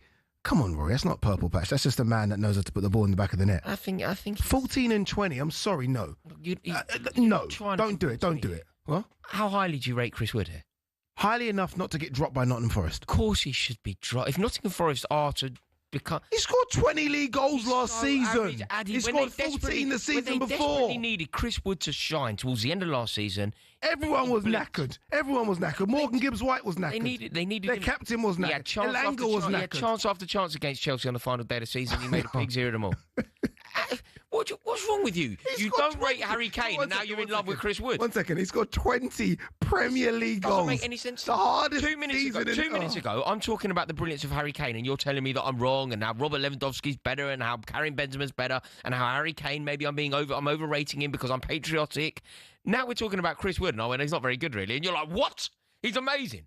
What is wrong with you? How can you rain on the Harry Kane parade and somehow celebrate Chris Wood? All I'm saying is if a guy scores 20 league goals for Nottingham Forest, you don't drop him. That's all I'm saying. You don't do 20 league goals, mate. No. I mean, how many did Isak score last season? I guarantee, you know what I mean? I guarantee you this. Go on. Of all of the issues that Ange Postecoglou is going to have at Nottingham Forest, this one will be fairly insignificant. Yeah, but I've seen many managers in the Premier League, as you, who have dropped strikers in the hope of maybe changing a system of formation, and it's gone very badly wrong for them. I got in Forest Sunderland. What are you thinking? I think Sunderland need to win. I think it's weirdly a must-win game for Sunderland, because they're going to need to pick up points on the road. Yeah. At some point, they're going to need to win a game on the road, and I don't think there's going to be a better opportunity than playing a Postecoglou team that's still winless off the back of them having major exploits in Europe. I think Sunderland will win as well. Yeah, the same could be applied to the next game we're going to talk about, Aston Villa versus Fulham. Aston Villa, obviously, again in Europe. Good win for them against Bologna. Not a big squad. It's been trimmed massively, by the way, this squad, in terms of at least players that you think will start anyway. Winless. Aston Villa, it's incredible to say that, by the way. Don't score either, unfortunately, anymore. Take on a Fulham side that have started just what Fulham do, to be fair. Fulham just very reliable, aren't they, Fulham? Always going to be top 10. They're a really good side. Really good side, excellent manager. And I think that they did the weird thing, didn't they? When we talk about a successful transfer window, I think we always focus on bringing players in. You know, Liverpool had a great transfer window, and the reason why you think they had a great transfer window is because they signed X, Y, and Z. Yeah. You probably wouldn't focus. You might, because you're a Liverpool fan, but not everybody would do this. They wouldn't focus on maybe the power in keeping Andy Robertson at the club. Agreed. Fulham had a transfer window that is all around that philosophy. Yeah. They kept their team together. They kept their best players. And I think that's huge. You know, Anthony Robinson's been perennially linked to everyone. With a move away. Liverpool were heavily linked. And then they got Kirkes. Yeah. So they've kept their team together. They have a really good manager. Like, I think Marco Silva is top tier of that crop. You know the Iraolas, Glasners. I think he's the pound for pound best manager in the league. Marco Silva? No, Andoni Iraola. Yeah. I genuinely think pound for, and it's stupid to apply that logic.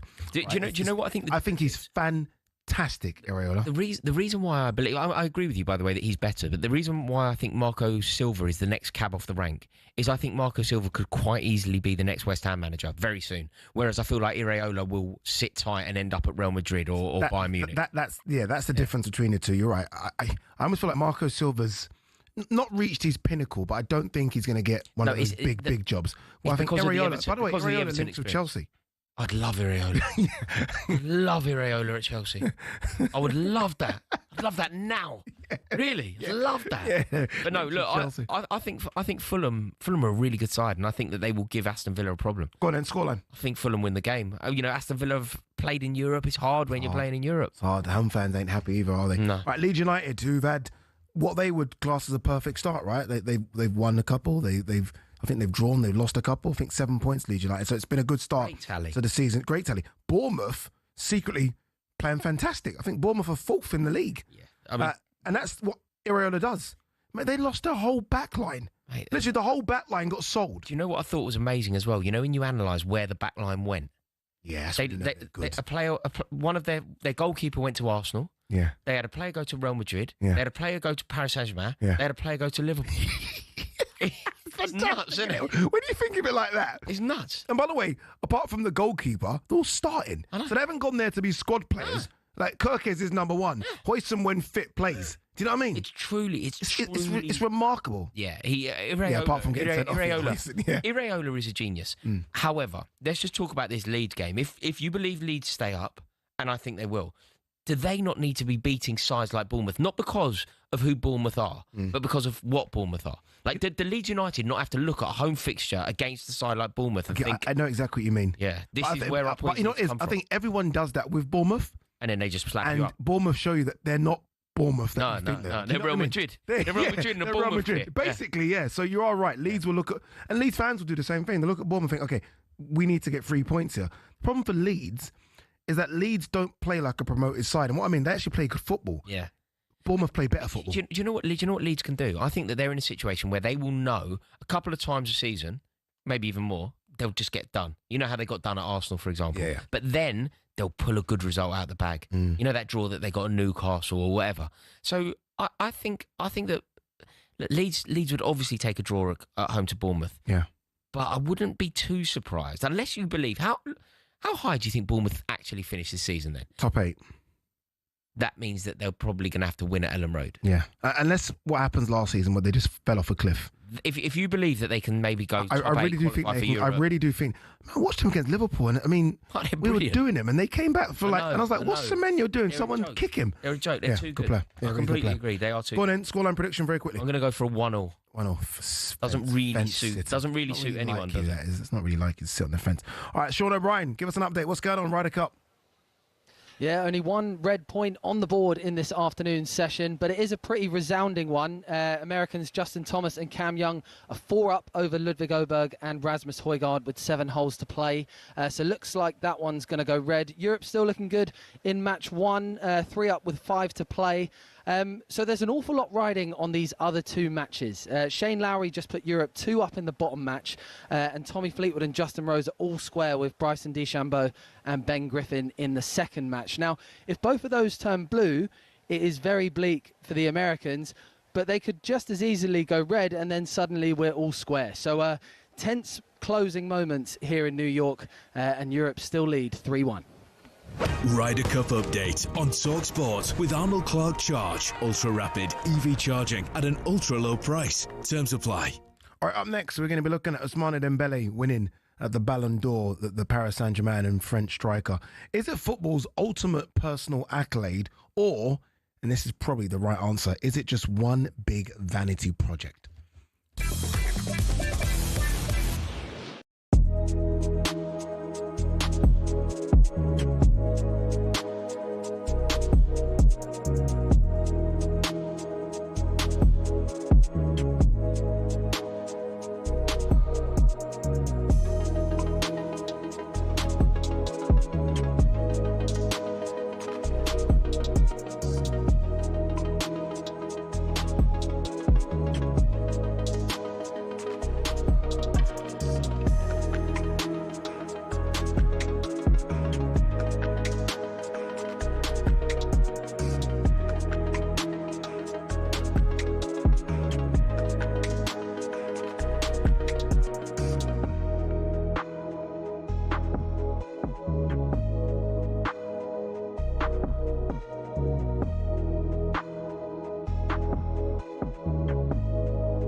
PSG into the semi-finals. I think Dembele is having probably his best season so far. I think his name is on the Ballon d'Or as well at the end of the season. He comes short, he's linking it, he's taking people on. He's also then lending himself out to the left, to the right. Dembele's through, and Dembele scores!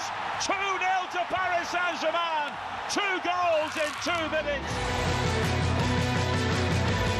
You know, the one big compliment that I will give to Dembele, and by the way, I do think he deserved it over Lamine Yamal. Mo Salah was highly spoke of early in the season. Like, Mo Salah was on a run up until February where he thought he's going to win this thing. Like, he just couldn't be stopped, and then it kind of went off a cliff a little bit for him. But the thing about Dembele is that, obviously, when he was at Dortmund, got that big move to Barcelona, didn't quite happen. I think they were very open, saying that he's not living the life and it's not working out. Shipped him off to Paris Saint-Germain, where he was just almost a squad rotational player because of Neymar and Messi and the rest, Mbappe. It's now his team, and he's now become, whether we like it or not or agree, the best player in the world, right? He's been voted it anyway. Yeah. Factor, right? So the fact he's been able to turn his career around when injuries and just off the pitch issues and basically just not being that good. And the reason I say this is because I don't know why, but Rashford just came into my head as I was saying it. Because, you know, when you look at players, and I look at Rashford and I think he has absolutely all the ability. Like, when you look at ability for ability, he actually reminds me a bit of Dembele in terms of the pace and the skill. Dembele was derided and has gone on to prove everyone wrong and win a Ballon d'Or, and you're suggesting that maybe Marcus Rashford could take something from that. 100%. If you were Dembele, probably didn't even make the top 50 list 3 years ago. Yeah. You know what I mean? Yeah. And if someone told you 3 years ago Dembele is going to win the Ballon d'Or, you'd be laughed at. Yes. And the way in which he's turned it around is insane. I agree. And look, Rashford might not do it, and I just don't know why I just thought of Rashford. I don't know why I just thought. No, I agree on some level with every word you've said. The question that I think we should explore, though, you've said he is the Ballon d'Or winner, and that is factual, and you are completely correct. Should he be? Is Ousmane Dembele genuinely the best footballer in the world? Do you believe that this is correct? What do you make of the Ballon d'Or as a whole? I think it's a joke. I think there's been so many people that have missed out winning it over the years, and people voted in the top 5 or top 6, which I know. You know, there was a time I used to watch it. I no longer care about it. It means absolutely nothing. But it's important for the players. The players do care about it. And when it's all said and done, look at Michael Owen doing the rounds, talking about it, right? When it's all said and done, it means a lot to these players. But now it's become a bit of a joke. Like, there was I'm probably throwing my toys at the pram. Van Dijk should have won it 4 seasons ago. I remember it. Okay, Van Dijk's a great person to discuss. Do you actually believe that Van Dijk was ever the best footballer in the world? So not the best defender in the world, the best footballer in the world. I think he was the most important player in the world. So footballer's different because you're asking me about sort of the beauty of football. See, I think what Van Dijk did as a defender was better than what at the time Messi and Ronaldo did as forwards. See, what I would always argue, and again, this is just kind of how I view football. I don't think Ousmane Dembele should have won a Ballon d'Or, because I don't think that you should even be in contention if you are not competing in one of the most severe and best leagues in the world. But the Champions League helps that. But you can win a Champions League without competing week in, week out. In terms of the arduous nature of Spanish football, German football, English football, I think that you should only really be considered to be the best player in the world if you're playing in the best league in the world. What was it? Best leagues or league? Leagues. Okay. Leagues. So what, 2, 3? Three. I'd say 3 leagues. I'd say there are 3 leagues in the world that you should be considered for this. I don't think the French league. Spanish. No, I'd say the Premier League, the Bundesliga. The Premier League, the Bundesliga is harder than the Italian league. I prefer the Italian league. I like the romance of the Italian league. I'm old enough to remember Gazzetta. I think the Italian league is way more competitive than the Bundesliga. It's not a better league though in terms of kind of icons and what's going on in leagues. I don't think it is. But either way, I don't think the French league is a top tier league, and therefore I don't think that you can be the best player in the league when you aren't the best player in the world when you aren't even playing in the best league in the world. But see that argument then makes me think of, well, I have to discount Real Madrid and Barcelona. And the reason I say that is because financially, they're so far in front of anything else. Anything else. Like even Atletico Madrid, nothing, they don't have the power to compete with Real Madrid or Barcelona. So really and truly, that's just a two. I mean, look, we can all have our own parameters. So an argument I would make is, if you aren't playing in a top league, I don't think you should be considered for this. Another thing I would say is, I'm never, ever seeing a goalkeeper And to be totally honest, I don't think I'm ever seeing a defender as the best footballer in the world. What I consider to be a footballer, I like footballers in the purest sense of the word. Ronaldinho was a Ballon d'Or winner. Ronaldinho deserved to be a Ballon d'Or. So you only like 6 players on the pitch? In terms of only 6 players on the pitch for you could win. It's not what so Ashley Cole couldn't have won it. I don't believe. Or Liz Adazu couldn't have won it. I don't believe. What are we that saying Ashley, here? I love Ashley Cole so much, but I don't believe Ashley. Roberto Carlos couldn't have won it. No. Cafu couldn't. What? No, we do what? No, I don't think they're ever the best footballer in the world. I think in that era that you're talking about there, I'd say Roberto Baggio was obviously a better footballer in say 1994. In terms of like the best footballer in the world, R9 was always a better footballer. See, this is like I don't see how a goalkeeper like Donnarumma. No, a goalkeeper shouldn't. Yeah, but they're very important. They're very important. Yeah, Cannavaro won it. Cannavaro as a centre half. Didn't Buffon actually win it? No, he's not won the Ballon d'Or. Has he not? No. Right. I just think that in terms of what a footballer is, you're celebrating the best footballer in the world. Yeah. Lionel Messi was unequivocally the best footballer in the world when he won it. Yeah. Cristiano Ronaldo had seasons where he deserved to be lauded as the best footballer in the world. I'm sorry here, but there is no way that a goalkeeper can ever be the best footballer in the world. Okay, no, fair enough. We've got the list in front of us. Dembele first, Lamine Yamal. Everyone said it was going to be between those two. Vitinha. Mo Salah, should he be? Mo Salah should have won a Ballon d'Or. Mo Salah, I think it's going to be a travesty to football. When Mo Salah ultimately retires, I believe he will retire without a Ballon d'Or. Yes. And I think that's a disgrace to football. Yeah. At various points over the last decade, he's obviously been the best footballer. It is crazy to think, actually, Mo Salah consistently has been top 3, top 4 for 7-8 years. Dembele has one good season. Exactly. Harry Kane and Mohamed Salah both at various points have deserved. Oh, well, here we go. Harry Kane in the conversation again. I think those two. But I think it's also crazy. Like, I'm looking at the numbers here. You're telling me that 171 people think that Nuno Mendes is the best player in the world. There's 171 people. No, I don't know. I think the points is voted. I don't think it's like that. I think it's like 10 for first. I don't know how it works, but it's not 171. It's ludicrous. Like, how have we got a situation where Scott McTominay is above Declan Rice? How have we got a situation where Cole Palmer's 8th? Go on. Be honest here. How have we got a situation where Cole Palmer is 8th? I don't. Of all of the issues I have on this list, Cole Palmer's above Harry Kane. Cole Palmer scoring. Cole Palmer's above Harry Kane.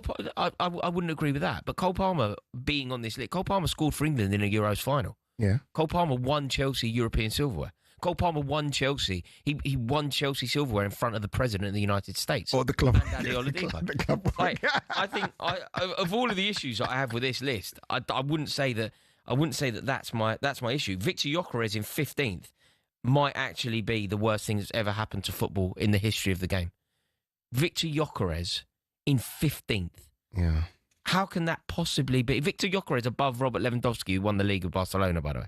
Yeah. No, Victor Gyökeres is 11 places above Erling Haaland.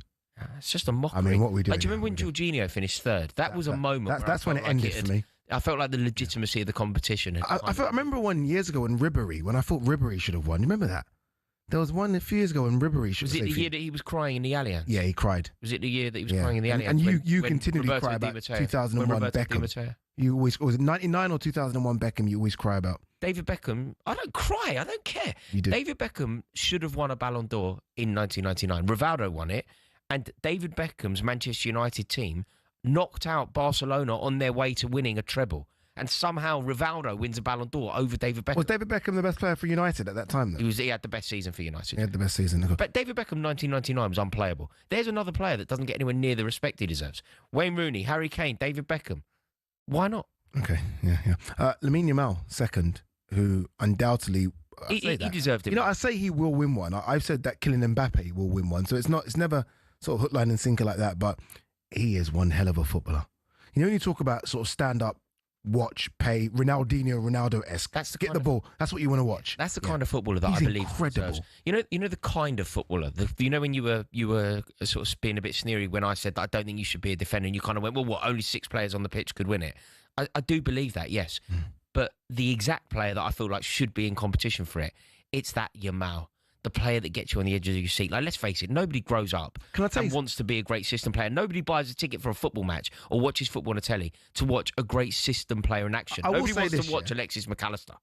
Everybody wants to watch Lamine Yamal. What's He's a great player, but nobody dreams of being Nobody dreams of being Alexis McAllister. Nobody wants to be a great system player. I'll tell you this, though. That Nuno Mendes that you had a little dig at. Come off it. He is incredible. He's the best footballer in the world, isn't he? He's the best left-back in the world. By a country mile. I use one of your ones. Everyone else is playing a different sport. I think he's that good. It's a completely different question altogether. Donnarumma's the best goalkeeper in the world if you want, but he's not the best footballer in the world. He's not the best goalkeeper in the world. He's not even in the top 100 footballers in the world. All right, anyway, let's get an update because this is going to go sideways because we're going to have fights here now because you said that thing about Alexis McAllister. Let's go to Sean O'Brien. Ryder Cup update. Yeah, Justin Thomas and Cam Young giving the Americans something to cheer about here. They're 5 up with 6 to play, and it looks like the USA will pull one back very shortly. They could actually get that one done on the 13th green, and I was down there earlier, actually, minding my own business. Then all of a sudden, this giant man crouches down next to me and says, mind if I squeeze in here? I turned around to look at him, and turns out it was Michael Jordan. So the stars are in town to watch Team USA try and pull this one back. Europe are up in the top match and the bottom match, and the second one is all square. They just traded a couple of birdies there. So for now, still Europe 3, USA 1. Ryder Cup update on talkSPORT with Arnold Clark. Get the UK's best used car deals, guaranteed. You know, Sean just said Michael Jordan was next to him. I'm sorry. I'm not one to like autographs and photos. Yeah, I'd be like that. But I'm sorry, it has to happen. Yeah. Like, Sean just let that slide.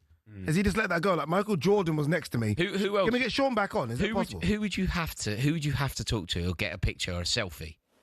Sean, Yeah. Did you get a photo of Michael Jordan?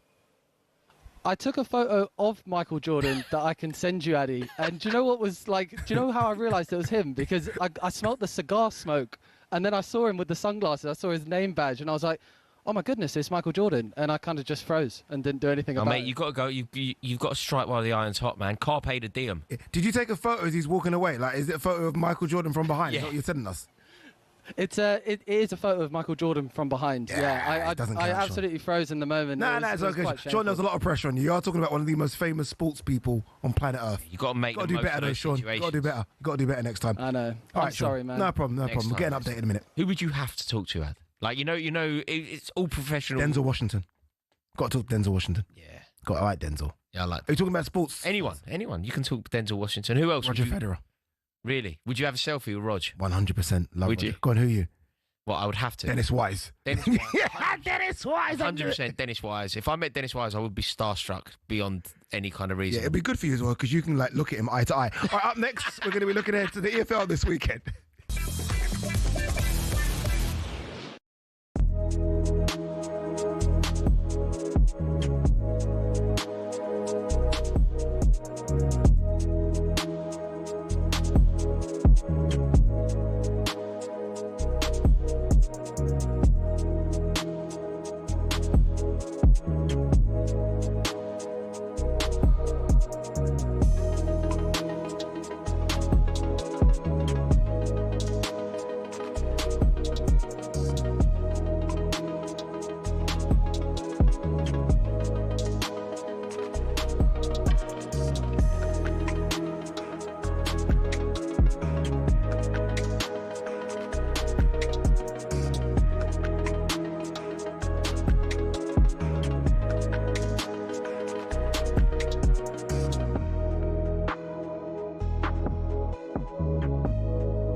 Good evening, thank footballers. Friday, Ade Oladipo alongside Rory Jennings. The game over on talkSPORT 2 currently is West Brom 1, Leicester City 0. Just about 10 minutes to go in that one in normal time.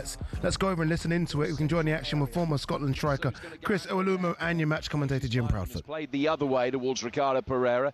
Samare with the ball down the right-hand side for Carranza. We welcome listeners from talkSPORT back to the Hawthorns. West Brom leading Leicester still through that Samuel Illing Jr. goal. It was 10 minutes in. We're now 10 minutes from time, and there have been very little signs of a Leicester fight back. There have been a couple of moments at the other end. West Brom have spurned a couple of really good opportunities, notably one for George Campbell that would have made the game safe. Leicester have made a variety of changes. They're just about to make their last one with Patson Daka coming on, but none of them, with the exception of Monga for Mavididi, have really strengthened them. Chris Iwelumo watching the game with me. I think Marty Cifuentes will be really disappointed with the way that Leicester have played in this second half. Well, he says he wants his team to have personality at the minute. I think when they conceded the goal against the run of play, they showed character, they controlled the game, they got into good areas, good quality coming into the box. Just that final bit was missing, that final little bit of quality. Second half been nowhere near the same levels. West Brom actually been the better team in complete control, as we are. And they play ball back in now, and Maja just trying to stretch behind him to wrap his right foot around a shot, which has flicked off the nearest Leicester defender. Wrong-footed the goalkeeper, but spun wide for a corner. Well, it's quality. Mikey Johnson down that right-hand side. Now, he's taking his man on. He gets the yard, has the quality to stretch it. Put a quality ball in for Maja, who's tussling with the defender, gets the contact on. It's great defending in the end, though, Jim. So 8 minutes to go, and a corner to be taken on the West Bromwich Albion right. Second goal now, and you feel that the destiny of the points is set in stone. Albion flooding the penalty area. They've got 3-6 inside the 6-yard box. One of them, Nat Phillips, is just jockeying for position with Vestergaard, who's being calmed down by referee Stephen Martin. Palmer waiting, hands on hips, unmarked, about 10-11 yards from goal.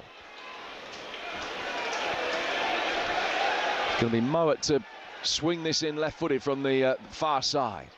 Hitting it in deep, plenty of swerve on it, comfortably caught by the goalkeeper.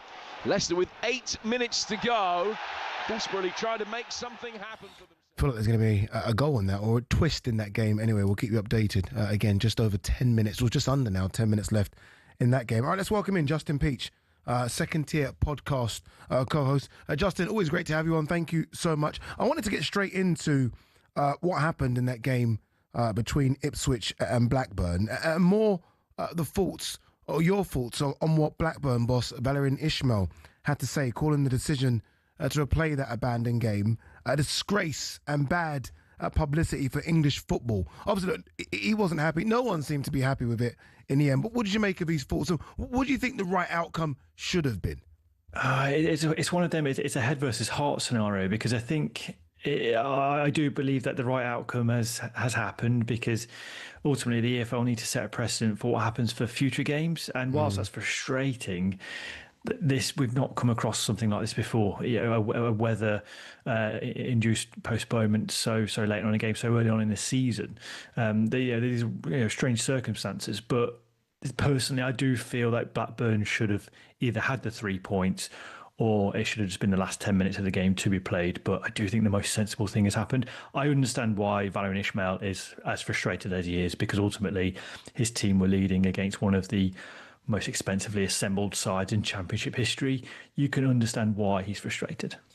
Can we talk, please, Justin, about this huge game? It really is going to be massive. Coventry host Birmingham. It's live exclusively on talkSPORT 2. Who do you think this game is more important for? Oh, that's a good question. I would argue Birmingham. I think Coventry's expectations are still maybe not as high as Birmingham's. I know that Chris Davis has come under a little bit of heat in recent weeks just because of the side struggling to score, and obviously they had to rely on a Lyndon Dykes last-minute winner last week against Swansea.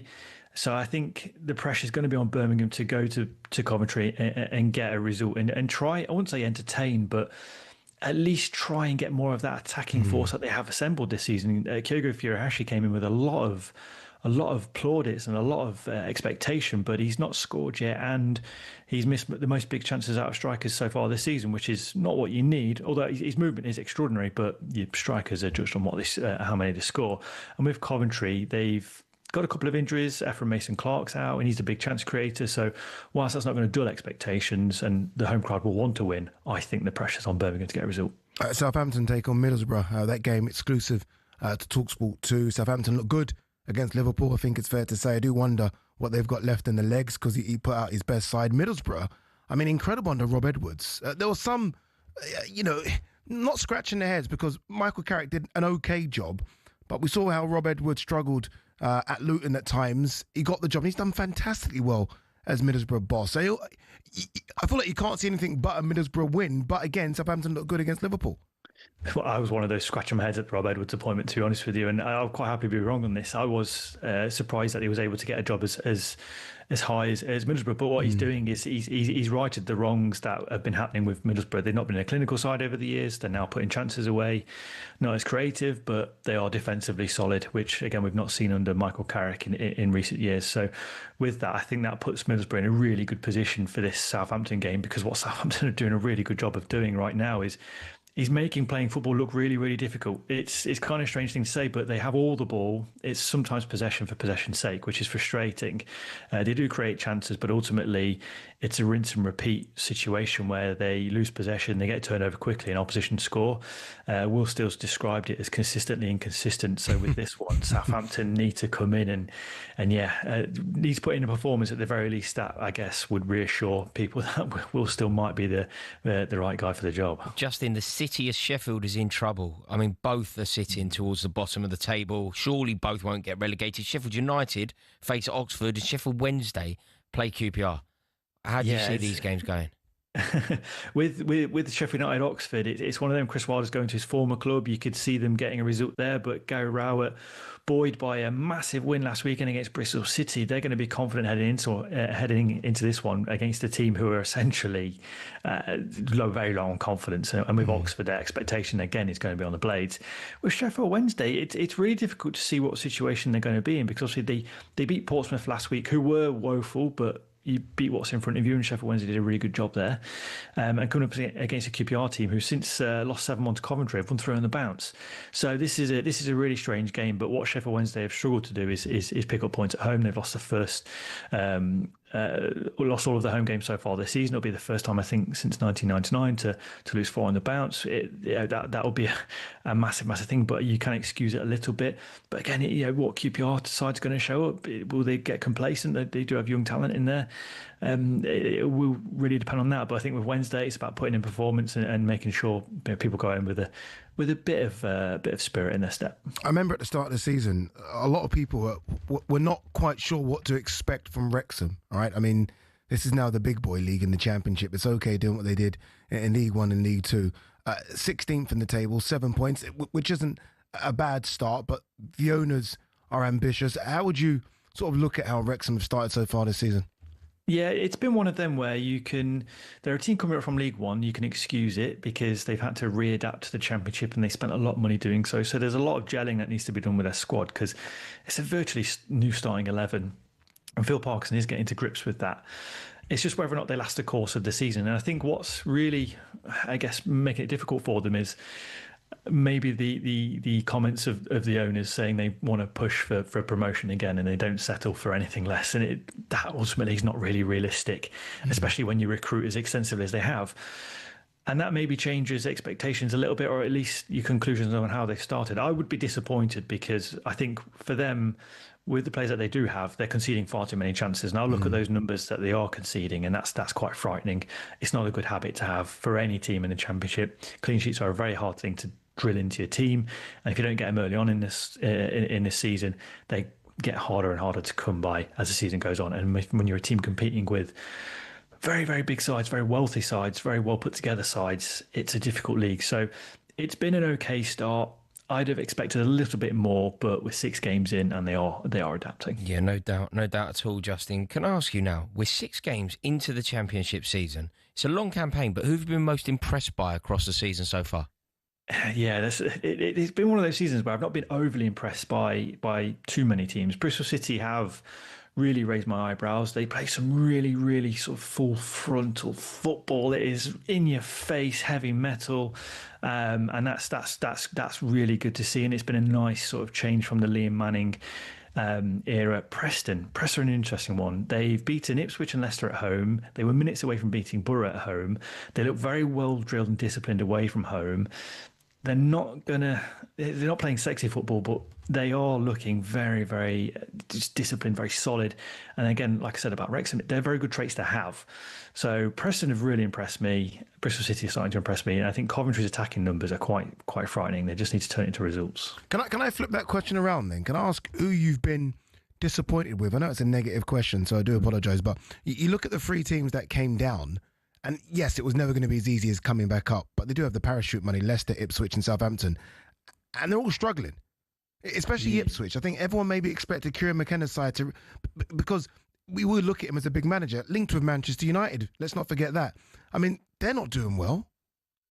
Yeah, Ipswich are the headline there because they've not readjusted to the Championship, if you like. I think when you come down from the Premier League, you're so used to losing. I mean, Will Still pointed this out last weekend when he mentioned that Rome wasn't built in a day.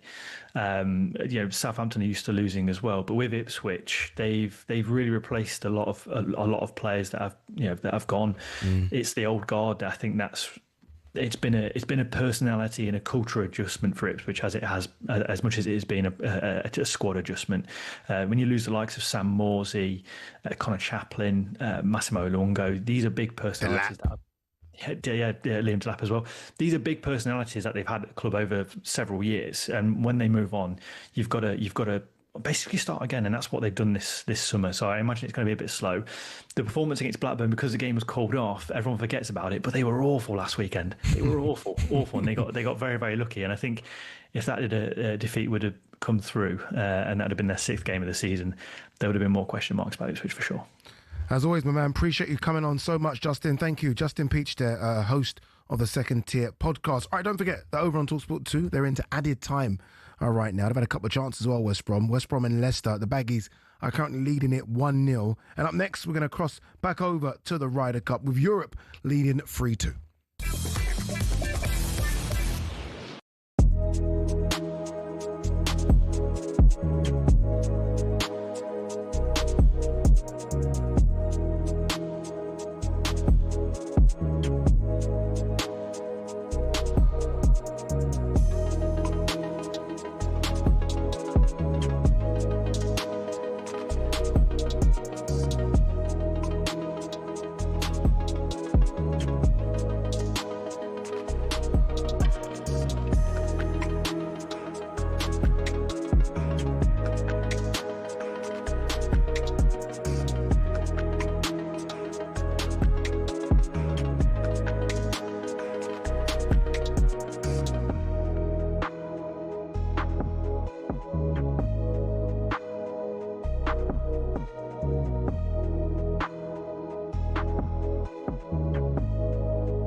Good evening, Fame Footballers Friday. Ade Oladipo, Rory Jennings. The talkSPORT Boxing YouTube channel is your home for free to watch the fight sports this weekend. Already tonight, there's been boxing from York Hall, which saw super middleweight Lerone Richards. Welcome back, Lerone Richards. Beat Dylan Courtney. Then tomorrow night, cruiserweight prospect Lucas Aroherg will be in action at York Hall. Following that, we're going to cross over to the States for BKB Bare Knuckle Live. From New York, that's free to watch fight sports this weekend on the talkSPORT Boxing YouTube channel. And just a reminder as well that DAZN brings you over 185 fights a year and an undisputed schedule featuring stars like Dave Allen, Joshua Boatsy, Jaron Ennis, Nathaniel Collins, and much more. Just sign up now at DAZN.com/boxing. Boxing update on talkSPORT with DAZN, the global home of boxing. Sign up now at DAZN.com/boxing. All right, let's get an update, final update for this show from Sean O'Brien, watching the Ryder Cup. Sean. Yes, a couple of big moments for Team Europe. Rory McIlroy has just had a 360 lip out in the bottom match, which means that one is now all square. Huge moment for the Americans there. Just before that, Tommy Fleetwood had put Europe 1-up with 4 holes to play in the second match. John Rahm hold on top of Scotty Scheffler in the top match to keep Europe 3-up with 3 to play. So they're guaranteed a half point there. And the third match has gone the way of the Americans, 6-5 that one. So it's 3-2. Europe lead in 2 matches. One of them is very close, and the bottom match is now all square. Ryder Cup update on talkSPORT with Arnold Clark. Get £750 off any used electric car or home charger. Let's bring Sean back if we can very quickly. Sean, what's the atmosphere like at the Ryder Cup? Normally it's very loud, it's very noisy. The Americans are boisterous, aren't they? What's it been like? Yeah, do you know what? All week we had this build-up about a really hostile New York atmosphere, because it's not only that American Ryder Cups are feisty, it's New Yorkers and sport that creates this kind of cauldron of atmosphere. And I'll tell you what, I was on the first tee this morning at 7:10 in the morning, and it was quite tame. I mean, you could hear the European fans chanting, "Is this a library?" and things like that. And I wonder whether the $750 tickets maybe scared off some of the rowdy lot, and whether it was just too early and people hadn't really been to the bar yet. But this afternoon, it's been what we expected. Some really, really vociferous stuff. Some unsavoury things said here and there, maybe not anything to really write home about. But the Europeans really silenced the crowd with their golf in the morning, and the Americans have come roaring back a little bit this afternoon. Enjoy it, Sean. Not jealous at all. Not jealous that you saw Michael Jordan. By the way, Sean sent me a photo. It was Michael Jordan. He wasn't lying. I've seen it. It really is Michael Jordan. It was always Michael Jordan. There was one bloke who was 6'6". There was never any jeopardy around it. Yeah, he should have gone in for a photo. Yeah, I got a proper a selfie. Photo of Michael Jordan kneeling down. Yeah, it's bad. It's bad. I want to end on this. Thoughts and prayers to the family of young Billy Viger, the striker who played for Chichester City, passed away on Thursday after sustaining a significant brain injury in a game against Finchley FC. It is thought the injury was caused when he collided with a concrete wall. We know the FA have said that they will carry out an immediate safety review of the perimeter walls at football grounds in the National League. Again, thoughts and prayers to the family of young Billy Viger. All right, Mr. Jennings, it's been amazing as always. Up next, it is Adam Cattrall and Carlton Cole Sports Bar.